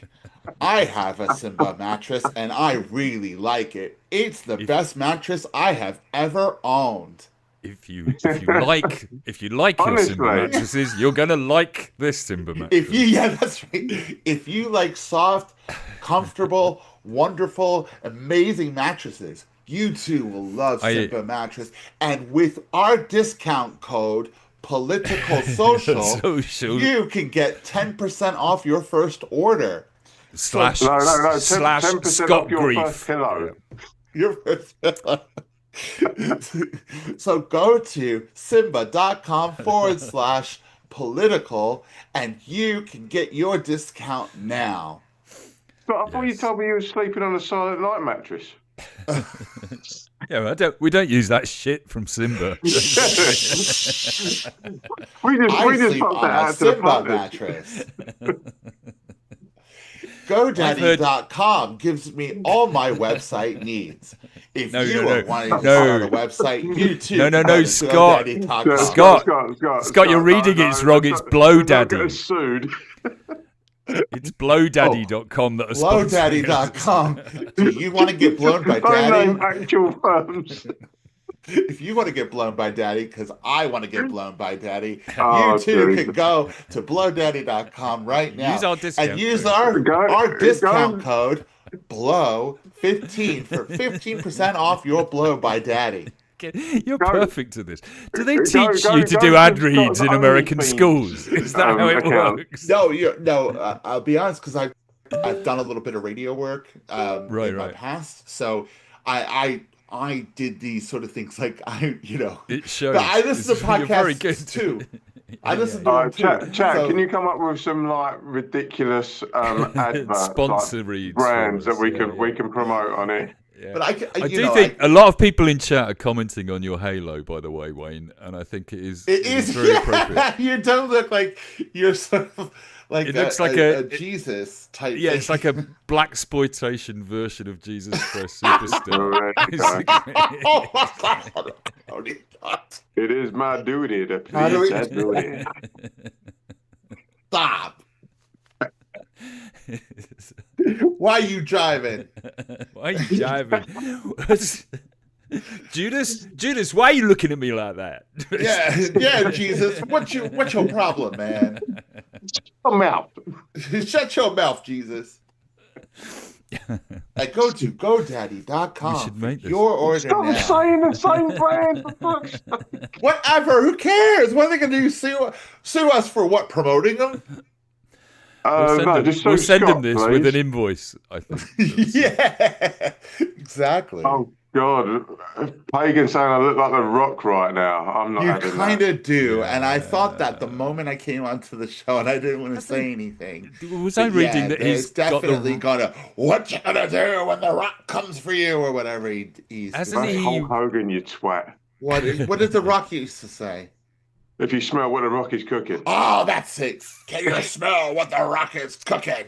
Didn't I read that he got the right to call himself The Rock back in court recently? Did he lose that right? It was, I think WWE owned it or something, didn't they? Yeah, so basically in WWE, if they give you a name, it's owned. It's a copyright by the WWE. But some people, they sort of transcend it, then they can walk around with their own name. Well, he's literally building movies with it. Well, obviously the trick would be to... but I bet they got some money as a result of it. Yeah. So the trick must be to do what Hulk Hogan did and make sure your surname is attached. Hang on. What? Wayne looks more like the lady at the beginning of the Columbia Pictures. Yeah. You do. That's or I'm gonna paraphrase Brighton and Hove. Actually, it looks more like a shit impression of the Statue of Liberty to me, basically. Just but you know what? Someone reckons I should do adverts for Manscaped. Yeah, you should, because I mean, at the end of the day, if they want to give me one of their free, give me one of their things free, I will do it, because I'm not trying to be funny. Do you know how expensive they are? Like. Those Manscaped items are really dear. They weren't. They literally they're £100. Yeah, but they rode the crest of a wave, because when Manscaped first came out, because I got one back in the day, and it was like 25 quid or something like that. I looked it up. It was like £100. You can get like a clipper and We got £5 from Darian to say, can we have Scott's Manscaped ad read now, please? Right. Okay. All right. Scott will work for a £5 is what we're saying, basically. And not only that, Graham's going to take that money anyway. So right. Okay, Manscaped. Do you have a hairy bush? Well, sometimes I do, but what I do to combat it is I use Manscaped. Manscaped is a wonderful product that you can use to trim those unsightly hairs around your pee-pee and your sack. So if you want a nice smooth sack and you want your pee-pee to look bigger than it actually is, then you can go to Manscaped. Manscaped.com. Go to manscaped.com/political social, and you can get 10% off your first order with Manscaped. And you can buy the Manscaped butter, the shaving butter to use on your sack and wee-wee. Use the discount code Scott's Balls 15. AIDS Dad's Balls. Do you know what? This Scott, I've got to say, mate, that was better acting than the entire run of El Dorado. Yeah. I too suffer from hairy bush at times. But you can get rid of that hairy bush with Manscaped. See what we should do? This is what we should do. Just do an entire 2 hours of ad reading. Just see how much money we can generate. Just get the chat to write scripts. Mike, what would you like to advertise? I'd want to do a Marks and Spencer's voiceover or something. Oh, can we get the This is not Politics Social. This is Friday Night Politics Social. This is Marks and Spencer's Politics Social. If Marks and Spencer's did shit broadcasting, this is how it would be. I do have a plug. I genuinely have a plug for those of the audience still hanging around for us. I haven't left yet. I am starting a podcast, and I'd really like some support from people, some subscribers, while I'm trying to collect guests together at the moment. It's called The Patient Advocate. I'll try and put a link in the post. But I'm actually quite excited about it. It's something I've found a passion for, which is about how you become an activated patient and get the best healthcare you can out of our system. And it's looking good. I've got 3 interviews lined up already. One with a vicar, interestingly, and is that code? One with a GP who got cancer, and he's also a cartoonist, and one with my doctor who inflicted an awful lot of pain on me. But and I'm just gonna roast her for an hour, I think. But yeah, if anyone gets a chance to find it on, it's where you find wherever you find it. What's the phrase? Wherever you find your podcasts. Where good podcasts can be found. And use discount code Mike Dix because it's free anyway, so it doesn't really matter. So's mine. What's yours called? Is it Scott's Balls? No. You said use Mike Dix, and it's free anyway. I said so's mine. Yes, it's Friday night. I think I might promote milk, but just do one of them like over the top. Someone's just said that in the chat. They want a milk advert. They want a milk advert. Just pouring milk like this, and just letting it cascade down my chin. like a Cadbury's flake. Oh my god! Don't tease me like this, Scott. I've already sent you that video. I can't wait. Yeah, we're going to make a fortune, guys. Graeme's going to come back and he'll be a multi-millionaire. Exactly. What the fuck are these guys been doing all night? And then in America, all the podcasters will be talking about the dark money that we've taken. Yeah, fuck the dark money. Yeah, but the thing is, we're making it dark. We're just making it dark, yeah. That's what we should do. Ad reads from really totally inappropriate companies, though. I mean, I would totally do that. That would be absolutely fine. Missile suppliers. Do you want an atomic bomb? Well, you can get one. Come to StevenAgeAtomicBombs.com. No. Proper shit like car dealerships or something. Yeah. Well, those are always open to parody because they're so stupid. That's your job, Wayne. That's your job at the weekend. Go to a couple of car dealerships in Basildon and get us a sponsorship gig, basically. Come down Basildon, get yourself a car, innit? You can get yourself a Ford Escort, couldn't you? We've got me red, we've got me white, we've got me blue. I've got a red one myself, do you know what I mean? Come down Essex. 2 wheels, 3 wheels, 4 wheels. We got 5 wheels, we got 7 wheels, we got 9 wheels, bruv. You can get a 9-wheel car here in Essex now.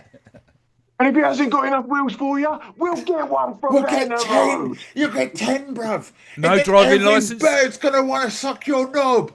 No driving licence? Don't worry, mate. We'll print one out for you. We'll print one out for you. We're in. Tyres? Got tyres? They don't need tread sunshine. These are slicks. Play them this clip. We'll all end up with our own cars next week. I got tyres coming out of my fucking arse, mate. Graham's going to look back at this and go, what the fuck have I done? Yeah. He's left us in charge of the asylum. Let's do flags. There's someone in the chat said, you could buy your English flag here from an American. Just, if you want to add does your lampposts look bare? Well, you can come to me and be a patriot. And get your Welsh flag right here. You can buy your Welsh flag here. I mean, listen, this is something we actually... You can buy your flags here at Flag Nonces. This is something we really haven't talked about. I don't know if it was talked about last week. I wasn't here, but this flag thing is. I think that's probably what's driven me mad this week. Really, it's endless bullshit. I'm over it. It's just ridiculous. But I mean, because I wasn't on last week, I pointed out on Facebook to the head of our local council that somebody had vandalised our zebra crossing. And they got it fixed the next day, but that costs money to get fixed. Then at the moment, this weekend, we have the Red Roses rugby team playing tomorrow in Brighton, and then on Sunday we've got New Zealand playing as well. And so all 4 teams are here. They're in Brighton. We've got flags up, but they're in George Crosses because there's other countries playing. It's a World Cup, and there are people in community groups complaining that we're not flying English flags over the weekend, and you go, for God's sake, we've been like the entire town is welcoming these rugby teams with flags, but they're World Cup flags because we've got everyone's flags up because we're welcoming these teams. And even in Brighton, you've got idiots putting up these blooming flags at the moment. What I've noticed around my way is down the A127, which is like the main arterial route from Southend to London. People have been putting flags up on the lamppost on the central reservation. Now, firstly, who's got that much time and effort and inclination to do that, right? And where are you getting these flags from? And why? Online, do you know what I mean? Whoever's manufacturing flags at the moment is quite. Have you seen the great TikTok videos from China and Temu saying we're busy making St George's Cross flags in China? Amazing. Basically, it's like, funny. Someone's got to like cash in. It's a bit like around sort of like January when some Herbert round your way buys a shit ton of sleds just because it's a little bit snowy. Yeah. They go in and they absolutely clean up, and then 2 weeks later, there's a guy in Essex who claims to be cutting them down and going to the local pub and flogging them back to the racists. Basically, that's hysterical. He's doing it over and over again. That's not a bad shout.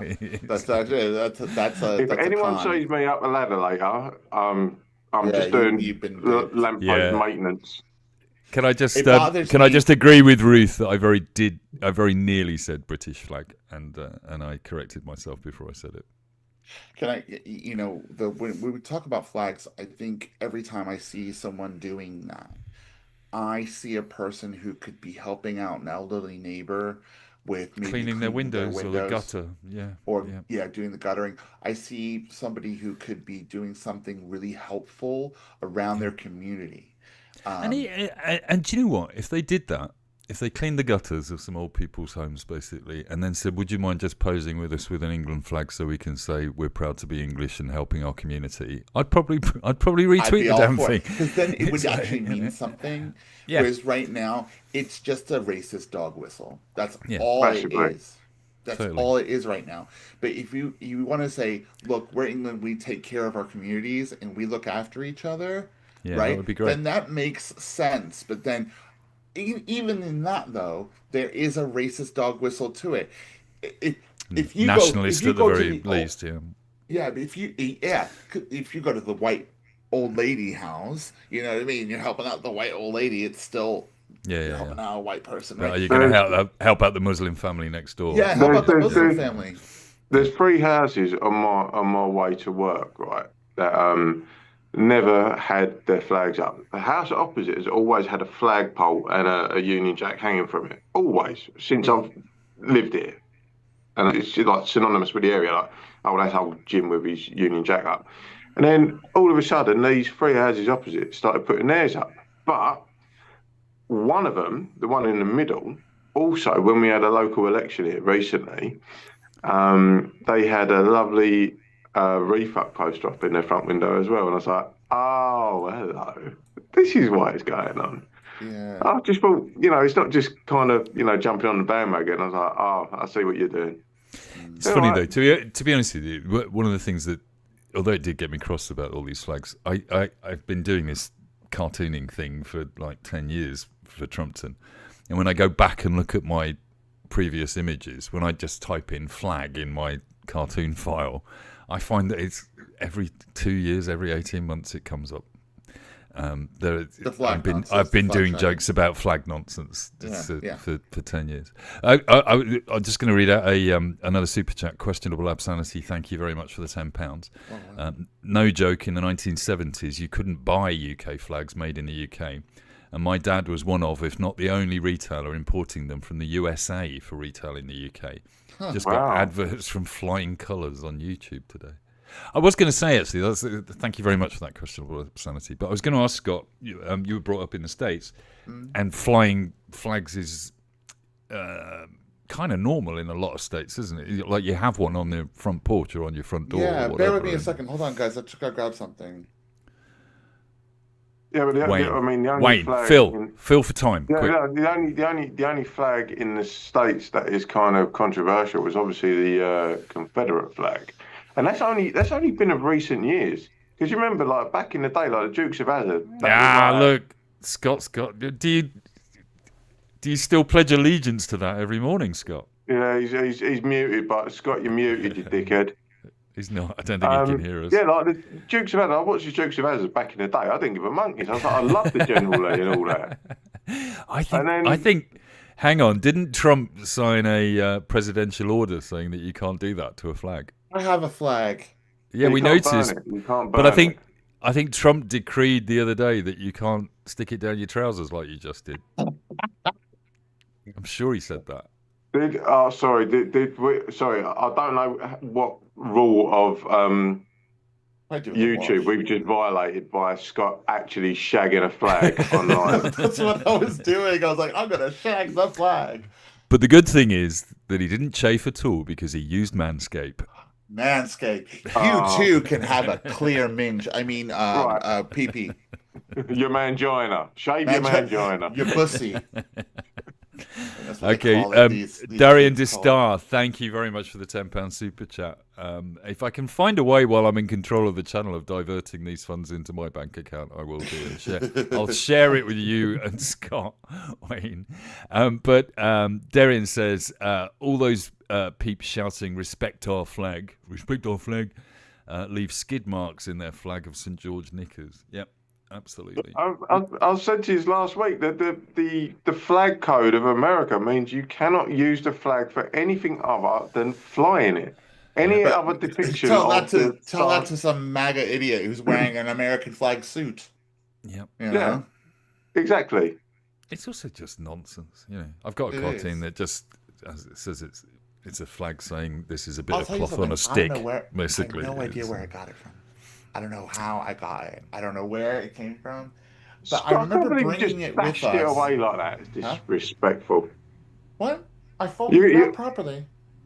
Yeah, and then just chucked it on the sofa. What, on the bed? Yeah. Is that Scott? While we're talking about while we're talking about flags, I must comment on the decor behind you as well. That appears to be a Union Jack skull. I do have a Union Jack skull. This is a painting from a guy named Dan Gold, who is a very famous London tattooist. He presented that to a guy I used to work for, who he gave some free tickets to Dan Gold for some festivals, and Dan hooked him up with a sort of this painting. And he wasn't going to put it up anywhere. So he said, you know what? Because I really liked it. I was like, that's really cool. And he's like, you can have it. So I have it. Yeah. It looks very cool. It's actually got a whole note on the back of it. It's like, thanks, Paul. Thanks for the tickets.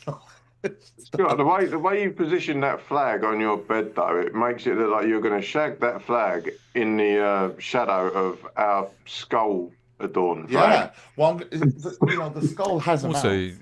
I think it's important for anybody from Reform watching that it is a clear depiction of the Queen's skull.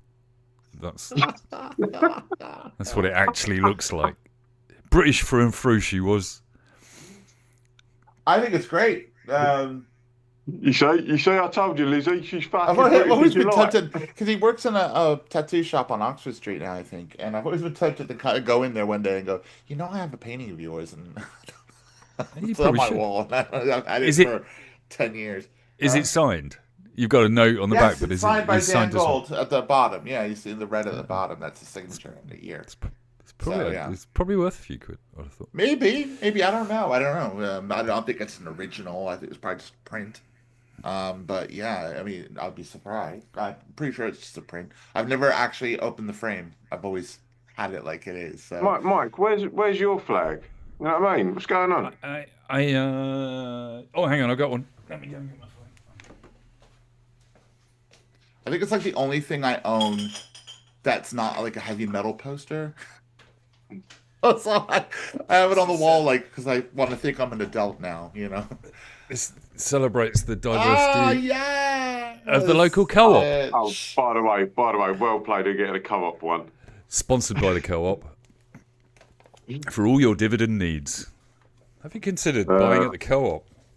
I haven't actually got a flag. Time for the divvy. I've got a small pumpkin. That's appropriate. Go and put it up a lamppost. See what happens. Basically, it'll turn into a coach until midnight. I don't know if I told this story because this flag thing's been going on for a couple of weeks, hasn't it? But one of the things that makes me really cross. I did a not a cartoon, more of a graphic illustration of a flag with refugees marching across St George's Cross, away from gallows on lampposts towards somebody putting up flags on a lamppost. And for me it resonates because one of the stories that my granddad was a Marine in the Second World War and was part of the troops that invaded Sicily and Italy, which is a bit of the Second World War that not many people talk about. It was an 18-month campaign crawling through Italy, fighting both the Italians and Germans for a long period of time. And one of the things, he ended up with shell shock, they called it after the war, but PTSD, yeah. And he was institutionalized for a couple of years after the war and regarded as a coward because of it, which he really struggled with. But the story that his brother told me at his funeral, sadly, Grandad never actually told me this story, but his brother told me that one of the worst things he had to do was to march into villages in Sicily as the Germans retreated and the Italians retreated, and all of the lampposts had people hanging from them. Some of them were Germans, and some of them were people that the villagers had determined were collaborators. And as his brother told me, he said, your granddad was in a position where he was having to work out whether they were collaborators that they were killing or whether they were collaborators that had done the killing, with no Italian. And he's having to cut these bodies down. And I just keep, every time I see these twats that think that they're, super patriotic, we fought and died for flags. My granddad was not fighting that war for a flag. He'd got a young baby that was my dad, and that's why he went to war. To protect him and for the money that it paid him as a soldier. And there's not one of those flag shaggers that go out to war. No. Not one of them. No, not one of them. And if they did, they wouldn't last 5 minutes. They wouldn't know what to do. They'd run like pussies. Yeah, and it's why I've been sort of triggered all week with these people and winding them up and giving them back what they hand out to us on a regular basis, because for me they're all a bunch of bloody cowards. What does it achieve? Nothing. It doesn't achieve anything. It aggravates other British people. They claim to be present. We care about British culture, and you just think, what fucking culture have you got, really? Write it down for me. Tell me what this culture is that you love so much. Mike, you know exactly what it is. There's too many brown faces. There's too many, Muslims. There's too many Jews. There's too many this. There's too many that. That's right. It's not all fucking Morris dancing and fucking. I did a tweet today about. I'm exercising my right. I'm going to prove to America that we have free speech in this country. Nigel Farage is a C unit. Yeah, I saw that. Simple and stupid thing that's travelled well, but the answers to it, when Nigel people say, is a cunt. Is that what you're saying? Yeah, but people replying to that, and classic right wing answers, which are saying, "Hey, get you and your potty mouth, you lefty, etc. You've revealed yourself." It's so weird and you're going, say really? And then the other thing they're saying is, you're also picking on the wrong target. Nigel wouldn't care that you called him that. Now have a go at Muslims. All right. Yeah, and they wouldn't give a fuck either. And they're saying, you haven't got free speech because you can't say anything. I said, well, I can. Clearly, I'm an atheist. I don't believe in God, and I don't think, and therefore I don't agree with Muslims or Jews or Christians on this subject, or Zoroastrians or Hindus or any of these people. I think they've all got a right to believe in what they want to believe. Get the police to come and arrest me for saying that. Yeah, but do I think that they're coming to this country to take over with their theology? Absolutely not. Yeah, because what these people want to say is just racist shit. And that's all they want to be able to do. It was fucked up today. James O'Brien had a show, on his show. He was asking the question, what is this trying to achieve, this whole idea of gaslighting the nation into believing we have a problem with free speech, right? Yeah. Where we don't, because we're literally talking about the problem, right? So, I wanted to call because you know what the answer to me is, right? What they're doing, why they're trying to do it. They want to be as racist as possible, and they want to lie as much as they want. Yep. Yeah. And that is exactly what it is. They want no accountability. They want to say things without accountability. Yep. I had someone ask me the other day, "Oh, do you find that offensive, Wayne?" I went, "What? Oh, the flag thing." I went, "You're British. No, you're English." Basically. And I was like, "But why are you asking me?" Yeah, because you're a person of color. Yeah, I was just like, okay. But in a way, they're right. I don't see color. Blah blah blah blah blah. You really do. Everyone sees it. I just thought this is such a loaded question. I'm just like, okay, I'll just play along, whatever. It's massive. They want to see if you're Uncle Tom. Can I just say, Pete's Music says in the chat, my dad guarded the Nazis at Nuremberg at the end of the war, did his head in dealing with these monsters every day, knowing what they'd done. Yeah. Yeah, I can imagine. I'll tell you something I did this week. I watched The Battle of Britain on the iPlayer. Right? I was looking for a film to take my mind off something, and I thought, I think I've watched it. Of all the movies you're going to watch, it's like all these films. I'm really struggling to pick films at the moment. Just watch the Goonies and be done with it. Yeah, but you know what I mean? You could watch something a little more light. I agree. I am really struggling to pick things to watch. But it's right. So I'm going through a list of films that I think I've watched, but I'm not sure I have. And I don't think I'd really paid any attention to that film. And that was made just after the war. I think it was somebody in the chat will tell us exactly when, but I think it was in the early 1950s that it was made. And there was two really big takeaways from that, because that film and that music is the kind of imagery that Farage tries to engender in speeches. It's the kind of pride in Britain that he wants to show. But I don't think he's ever watched the fucking film. Right, because even in the 1950s, when we were on the high after that war, and we were telling a story that was patriotic, but it was filmed after the war, so it wasn't propaganda. Right, that film is fair to the Germans in a way, the soldiers. Right, in that it's they've got field marshals and air vice marshals saying we can hold our own in this as long as our young men are okay with killing 4 of their young men every day, right? And at the end of the day, 5 young men will die. And it says things like that in there, and you just kind of go, nobody's been paying attention to this film. Nobody's realised that half of the actors in there, half of the characters in there, are just going, this is a pointless thing. This is what we're doing is just pointless, basically. Yeah, there's monster. Goering is depicted and Hitler is depicted as a monster, obviously, but the soldiers are depicted as human beings being used in a terrible way to inflict terrible pain and death on each other on the basis of politics.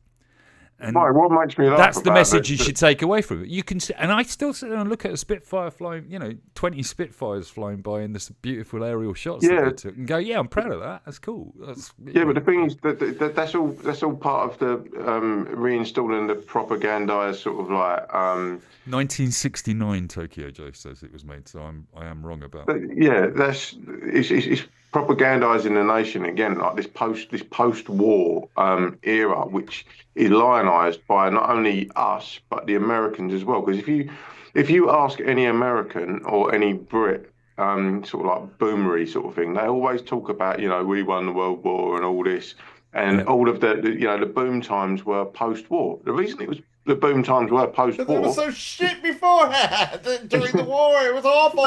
It's because we weren't spending money on killing people. Yeah.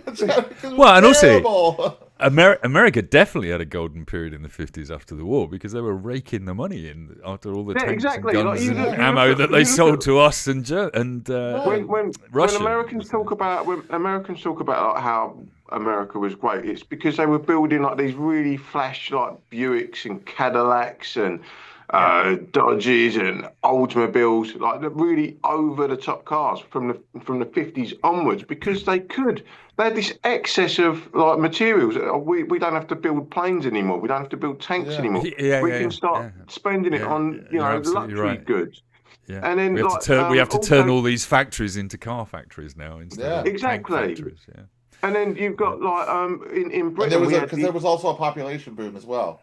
Yeah. We also had the founding of the NHS, which is the biggest socialist program ever. But don't say that it's a socialist program. Universal healthcare and all that sort of stuff. Everyone knows it is. Universal healthcare, universal access to education. Yes, privatized transport so you could get to work. Public transport so you could get to work. Public power, public energy. And that was in a post-war period, where the Labour Party literally only had 5 years to set all of that up, because Churchill was elected in the next election cycle again. It was Churchill that implemented the NHS Act in the end because it took 5 years for them to deliver. But the thing I love about that period is that Attlee actually was running the country during the war. So Churchill was doing all of his, wandering around in jumpsuits and smoking his cigars and drinking his champagne and whiskey. And putting people in concentration camps in Kenya. Yeah, and to be fair, whatever we think, he was a bit of a monster in a lot of respects, but he did pursue the war in a way that at least came out reasonably well. But Attlee and the Labour Party were running the country during the war, and what they learnt was that the state can actually manage industries and make it work. And they just came out. They sat there. Half of them were running the country, and the other half were sitting down writing up a plan on how to continue that after the war. And we're talking about a reshuffle today of people that you don't know half the names of them. And we don't quite know what they've done in the last 12 months. They have an 80-seat majority with 80 Liberal Democrat MPs that are unlikely to vote against them on most social policies if they want to put them through. And we're talking about this moment in time where I think, whether we like it or not, reform are high in the polls, and there is a huge potential for the Labour Party to lose the next election. It's theirs to lose. What are your thoughts on Corbyn's lot splitting the Labour vote? I mean, I think he already split it. I think they all bumbled off to the Greens anyway, basically. People didn't vote for Labour in the last election. Yeah, they all.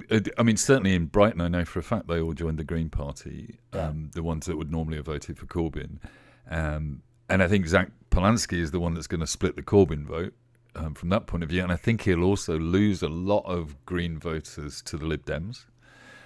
Because I think what he's doing at the moment is, the Greens, for whatever reason, have decided to get a left-wing populist leader.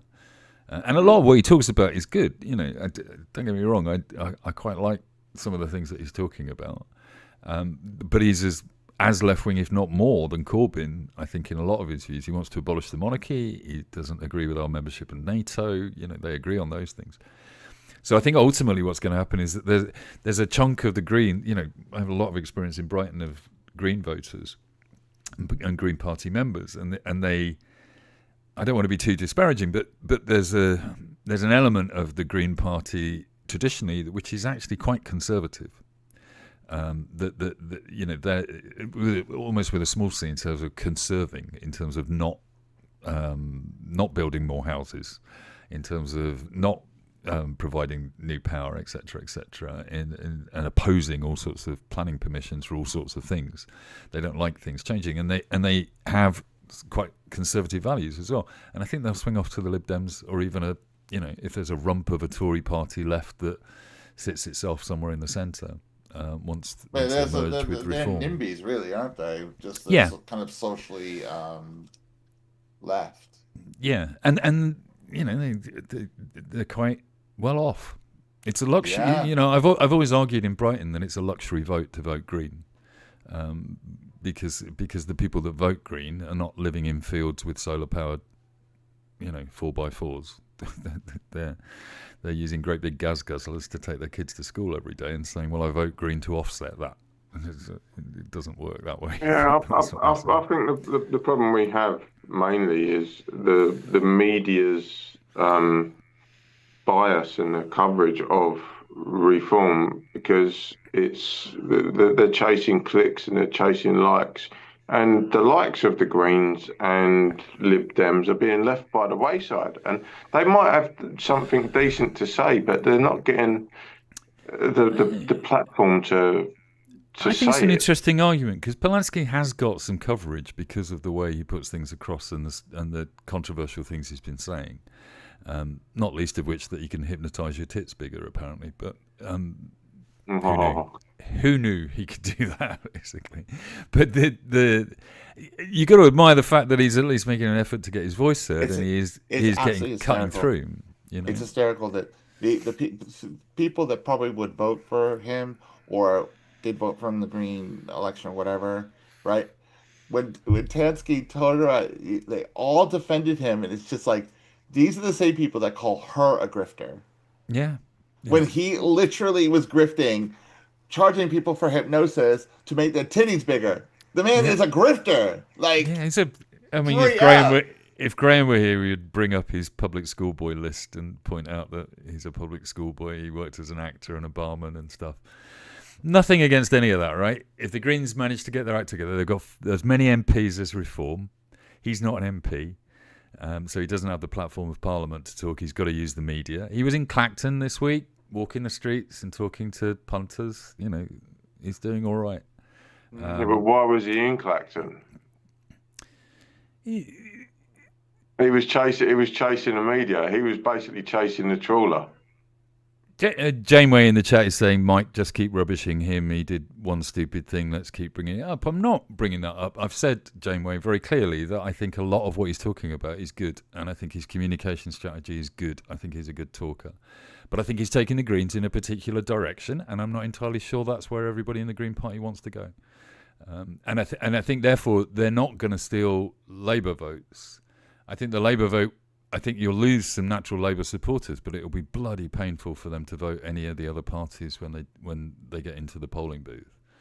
And it's, as I say, it's Labour's election to lose. They have an 80-seat majority. This goes back to what we were saying. If you look at what Trump does, Trump has gone in and torn up all the gentlemen's agreements about government. All right, done things by edict and press release, etc., etc. And the Democrats, as you were saying, Wayne, about the YouTubers, the Democrats have spent their time going, well, these aren't the rules. We don't play by these rules. Can I just show you the rule book while Trump is tearing up the rule book and sending troops into their cities? Yeah. The Labour Party has an 80-seat majority with an 80-seat buffer from the Lib Dems and the SNP. If they don't piss off Scotland, basically, they could do anything they want. Anything they want. Yeah, They could put in press regulation.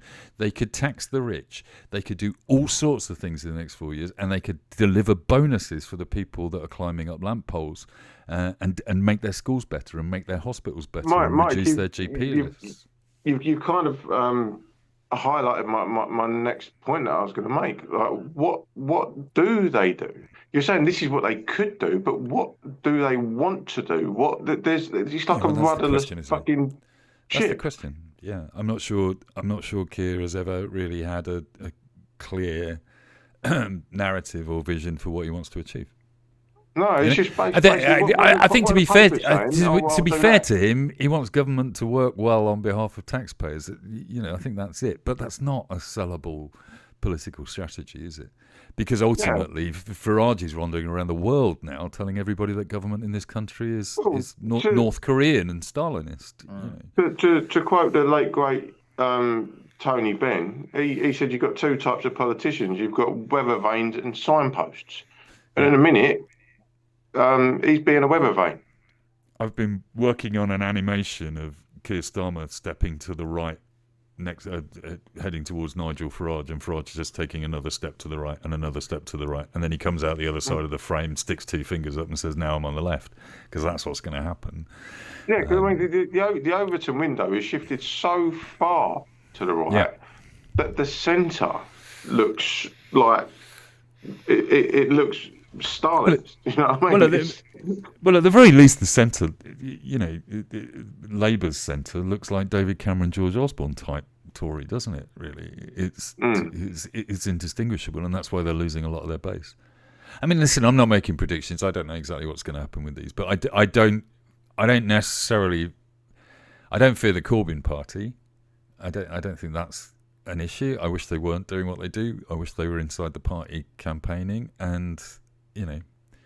If it did, John McDonnell, I saw an interview with John McDonnell the other day, and he confirmed that there was a plan to make Caroline Lucas the Environment Minister if they got elected in 2017. And I actually think some thinking like that isn't such a bad idea. I talked to Graeme about this the other day, and he disagreed with me that, probably quite rightly, but you know, if you gave Ed Davey the job of sorting out care for you know, family care for people with disabled children, he would throw himself into that 24 hours a day to get that sorted if you gave him that little ministerial job. But we end up even so tribal that we can't sit down with the Lib Dems or the Greens or even Corbyn and work these things out. That's, you know, all of those parties are progressively on the left, and they hold the majority in the House of Commons, massive majority over. You know, we forget that the Tories have got 100 and something seats, and Reform have only got but do you not think four now, isn't it? Trample anything. We could do so many progressive things. Is what I think is a huge frustration. In regards to the current government at the moment, is that there's so many things that we could be doing that would be socially but they're so scared of the right wing press that they won't do it. They won't do it. Like you say, it's got like with that kind of a majority, they could just go in and just steamroll something. Just absolutely just go, fuck it, we're doing it. Yeah. A bit like Trump does with his executive orders. Just get your pen out, go, boom, there it goes. I mean, they call it political capital, don't they? Certainly within the first few months of being elected, they had political capital, and I don't think they used it well. You know, I mean, all right, the riots, the Southall riots, threw us out of sync, basically. But I fear that with all these comms reshuffles that they've done, etc., and Morgan McSweeney is still in a, you know, there's now a tension in the centre of government in terms of the Chief Secretary to the Prime Minister and Morgan McSweeney is the Chief Secretary to the Cabinet. There's a power struggle going to happen there. We've been having that power struggle since Sue Gray. He's also just sacked, I can't remember her name now, but I think she was in the Chief Secretary's office. I can't remember her name, but she was the one that was trying to implement their policy strategy for the next 4 years, and he's just got rid of her as well. So, you know, and he's brought a Treasury guy into his office. So is there a conflict now between him and Rachel? I don't know. I just want to address something in chat. One angry pagan says, we socialists are in the majority. We need to convince enough voters our way is worth it. But the problem is with that, I mean, I agree with that wholeheartedly. But the problem is when you've got such a corrupt media, it's very difficult to get that messaging across because as soon as you say it, that's going to be beneficial for the majority of the country overall. The people that are sort of like the gatekeepers in the media will do their best to run story after story to poo-poo and shut that argument down. And unfortunately, once the chattering classes disseminate that to us, the lower order, us the bewildered herd, if you will, there's enough people like man in the pub that will just do the work for them. Next thing you know, you're talking nonsense. It'll never work. You're all like, you know, living in. Yeah, you're right. The rural snowflakes. Yeah, and what we don't, I don't even think I'm hearing it from Zach or from Corbyn. There isn't a coherent left-wing strategy at the moment for how to deal with this. You know, because the narrative that needs to be got across is that capitalism isn't working, and nobody really wants to talk about that. You know, you're never going to get the press talking about that, and you're also not going to get house owners talking about that. You know, so who'd want the jobs that these ministers have got? Except if I had an 80-seat majority, I think I'd be expending some of that political capital on a few projects that made people's lives better. If you think about this last 12 months, a lot of it has been them saying, we inherited this mess. It's a huge, great black hole. We're trying to fix it. Bear with us. That's been do you know what? I said to the guy who's regarded as Arthur in James O'Brien's first book, who's a very right-wing person, and he said, "Oh, well, all you're going to hear from Labour is, oh, we're just tidying up the mess that we've left with." And I said, "Yeah, if I hear that, I'll be with you and saying this is bullshit." Yeah. Ignore what's gone on before. Say, right, this is the problem that we've got now. We're dealing with it. Don't keep harking back and making excuses and saying, "Oh, sorry, this is what we've got to do because of them." No, this is what we've got now, and now we're going to fix it. Don't worry about them. Fuck them. Yeah, and also, one angry pagan saying in the chat, "Waiting to be a socialist is to accept that our path is far from easy, but we must not give up." I kind of agree with all those sentiments, but at the end of the day, we also need some. For the sake of using the vernacular, we need some retail policies. We need some policies that everybody can buy into, or at least a large number of people can buy into and go, "Yeah, that's a good thing," right? And the problem is that the press and Farage have shifted the whole conversation into immigration. That's it. That's all that is being talked about, as if it's the biggest issue in the universe. And it doesn't matter how many facts you throw at anybody, that argument is never going to be won because it's a nationalist, racist argument and it's to do with emotion and fear. And you can't combat that with facts and information. So fundamentally, they need to find something bloody sexy to sell to people. They need to. Mike, if you've got a picture of a load of fighting age men rocking up to Dymchurch, or you've got a pie chart, which one's going to sell them more papers? Yeah, exactly. Yeah, exactly. Yeah. No, it's a difficult argument to beat. So why even be in that territory? Why bother? You know. My guess is that is it Mahood, the new Home Secretary? I mean, it's a bold choice to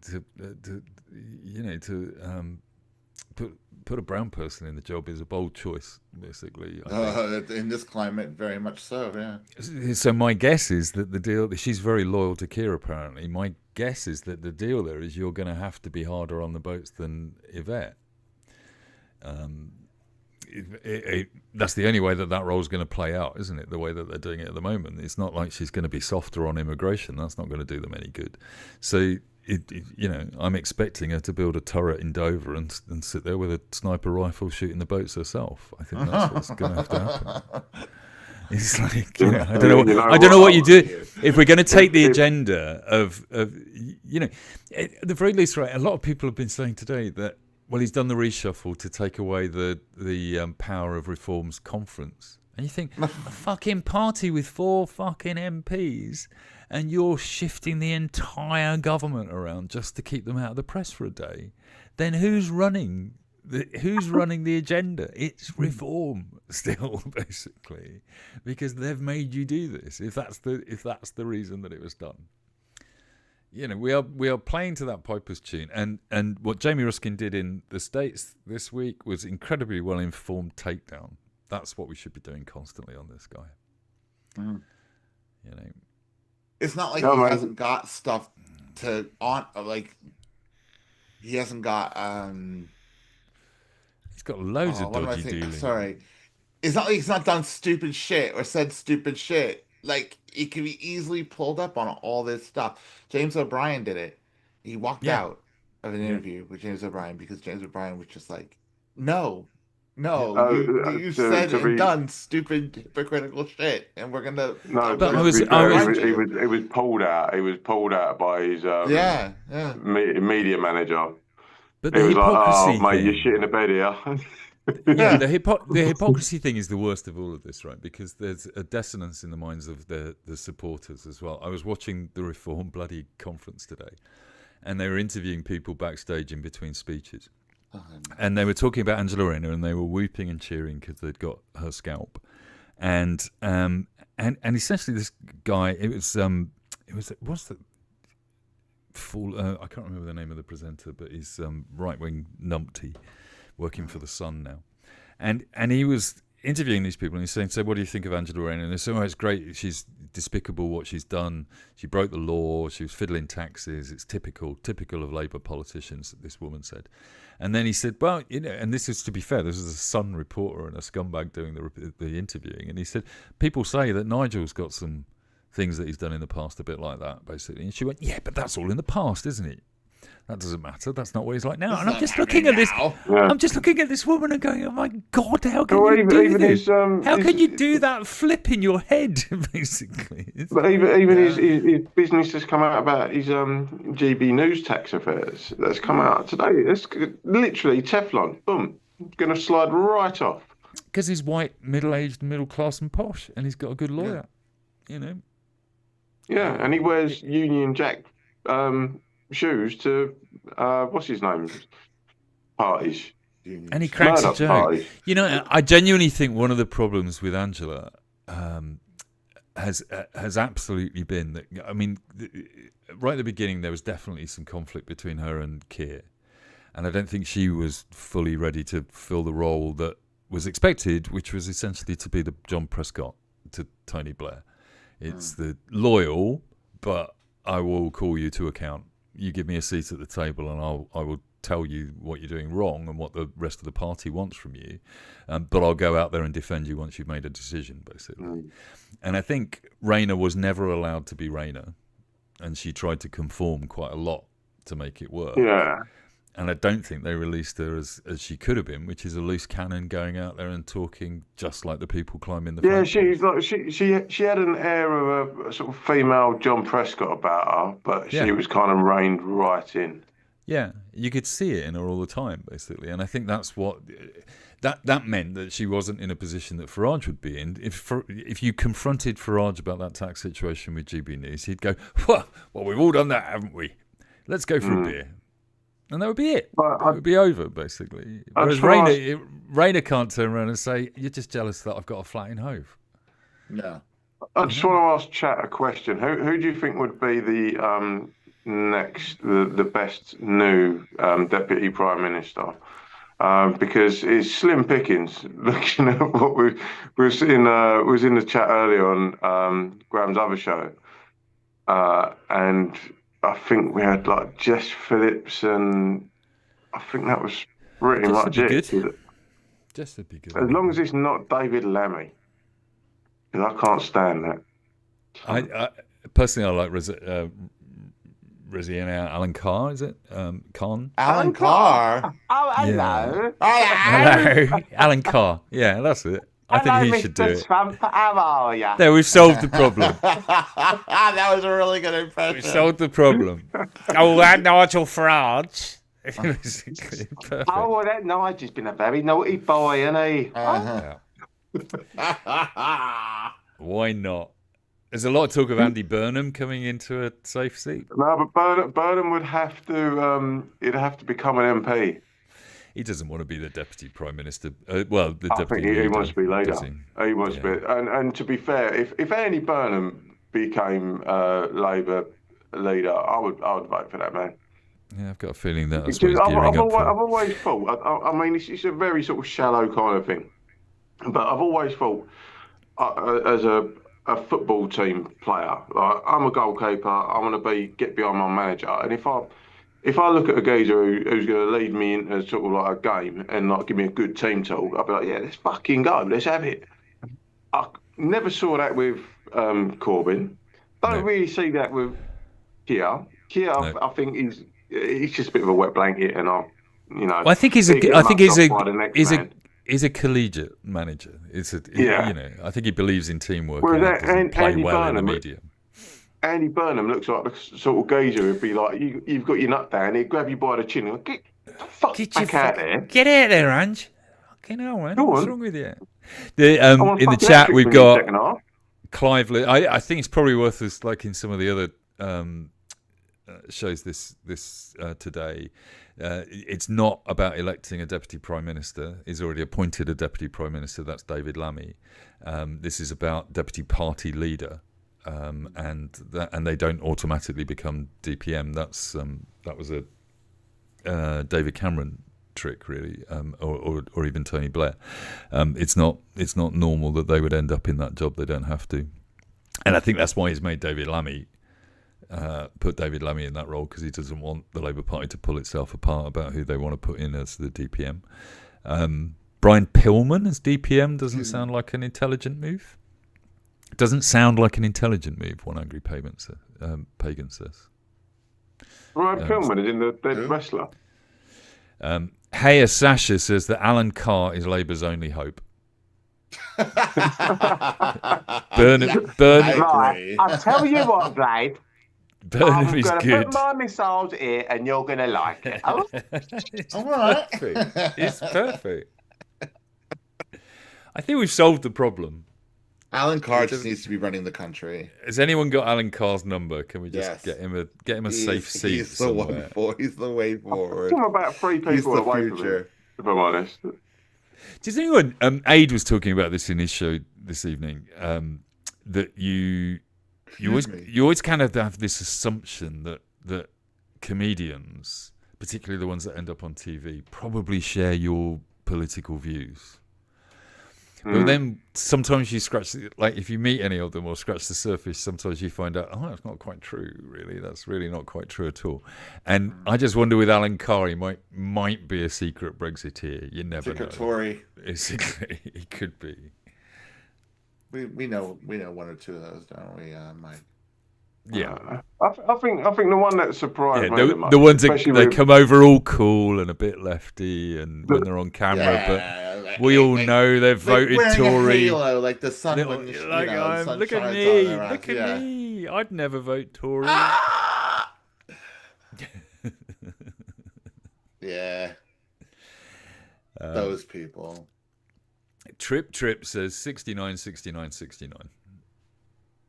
Oh, well, that was a very Thanks for the contribution. Thanks for your PIN number. Really useful. Yeah. Oh, that'd be Alan Carr's number? I thought it'd be 1-800 homosexual. It could be, yeah. Mind you, I think that's RuPaul's universal number. 1-800. James Acaster went right. Is that right, Joan? Where has he gone off to the right? Yeah, that's the thing. And I think a lot of them will do because of the way the temperature moves, doesn't it? Tom Watson is a Tory. Oh, gosh. Me and Janeway are going to clash a bit. I met Tom recently. That probably confirms he's a Tory. For the Americans, I like the idea of Jon Stewart being the next Democrat. I think the last thing we need is another fucking TV star being. But But the thing is, that's what you've been groomed into. No. Some people have. No, I don't think the whole country. Well, it's either that or Gavin Newsom. I'd much rather him. He's a proper cunt. At least he can do politics. So but so can Jon Stewart. On level. Do you know what I mean? I don't know, because it's like one of those things, with all the commentary that's been going on today over this subject on Twitter, including my contributions, which are all a bit shit. But would any of us do a better job? It's all very well all of us sitting. But it's all very well all of us sitting around whinging about it, basically. But have you heard my amazing opinions and I've read your tweets. I've read your tweets. Fuck up. I'm totally surprised that Keir hasn't rung you tonight. It's probably only because your line is busy doing this. Well, what he's doing is he's writing me an advert. Of course. Yeah. We're going to improve those comms. Yeah. and I'm going to do my manscapeness for him. Oh, for fuck's sake! I swear, Scott's got a backhander for Manscaped. What we need is Scott. Well, that's doing another thing we could do with a bumscape. Scott doing ad reads for the Labour Party on TikTok for the next. I 2 think years. it's a great idea. That's what we need. I could do with the extra money. Do you feel like your vote is being wasted? Vote Labour. Use our discount code to get. Use our discount code. Use our discount code. Reach around. Labor 10. Use our discount code to get 40% off your capital gains tax on any house sales that you make in the next 2 years. Did you say guys? I am going to talk to Tan, Janeway. You're right, and I'm literally only saying that he seemed like a reasonably pleasant bloke when I met him, but quite often they do. I'm sure Farage is a bit like that.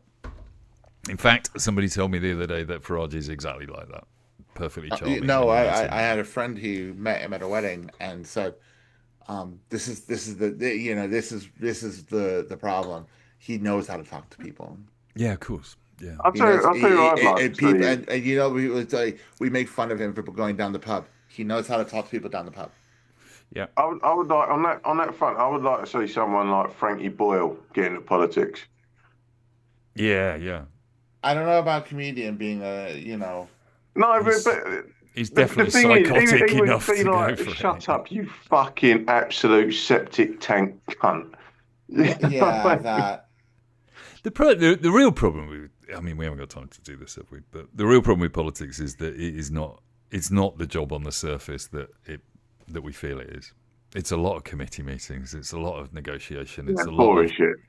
Yeah. Have you ever watched one of them committee meetings? Yeah, exactly. There's a lot, and those are the ones that they televise. The meetings that you don't see are even more boring, I think. And I feel sorry for them poor fucking civil servants that have to sit at the back and endure it. You've got to be there. This is your job. Sit there and listen to some old fucking duffer waffling on about, I don't know, potholes in fucking Cumbria. Yeah. Fix the potholes. That's the thing. Actually, they are fixing the potholes. They are actually. I've noticed that my roads here are a lot better than they used to be. Yeah. So. And have they got anybody out there banging a drum and saying, pothole? There should be somebody filling them in. There should be a minister out there filling them in every day. Minister of potholes. Yeah, right. Why not? Alan Carr, Minister of Potholes. I've got to chip off. I was gonna shut down and say goodbye. To be honest with you, we're at midnight. Yes. We're at the witching hour. I'm tired. I want to thank Scott in particular because I think you've had a tricky couple of days, and thank you. Thank you so much for coming in and contributing. Despite that, that's no worries. Yeah, cheers, Scott. And man, like making myself laugh. You've made everybody in the chat laugh and feel good. Yeah. Good thoughts. I will definitely. You know what I'll do? In the week, guys, I will write a proper Manscaped advert because we when we spoke about this, right? They're usually not scripted. You have to sort of give it a personal twist, right? Yeah. So I will do that. I will do my personal twist. And I'll listen to a few adverts and I'll give you a proper podcast Manscaped advert next week. That is and then we'll wait for that sponsorship money to come flooding in. Give me the money. Send me a goddamn. I'm gonna be like Scrooge McDuck. It's I don't know, some like shaving foam or some shit, like, Can I'll bring the milk. I'll bring the milk. Give me ball shaving foam. We've had a bit of a reshuffle tonight because Graeme is off at the cinema in Toronto, and I'm very grateful for both of you for being here, and for Aid earlier, and for Graeme joining us from Toronto. And thanks ever so much for everyone in the chat, especially the fact that we hit the goal, which means that Graeme will keep us employed on our slave labour wages next week as well. So, what wage? You get paid? Right, we just need to end this now, immediately. Can I just quickly want to thank everyone for their really nice messages earlier. Very sweet of everybody in the chat. Thank you, guys. Yeah, and chat, thank you for being awesome as always. And next time I see you, I'll be just sitting there saying oi oi and calling you all twats. So personable. All right, guys. Thank you very much. We'll see you next week. Bye. Bye-bye.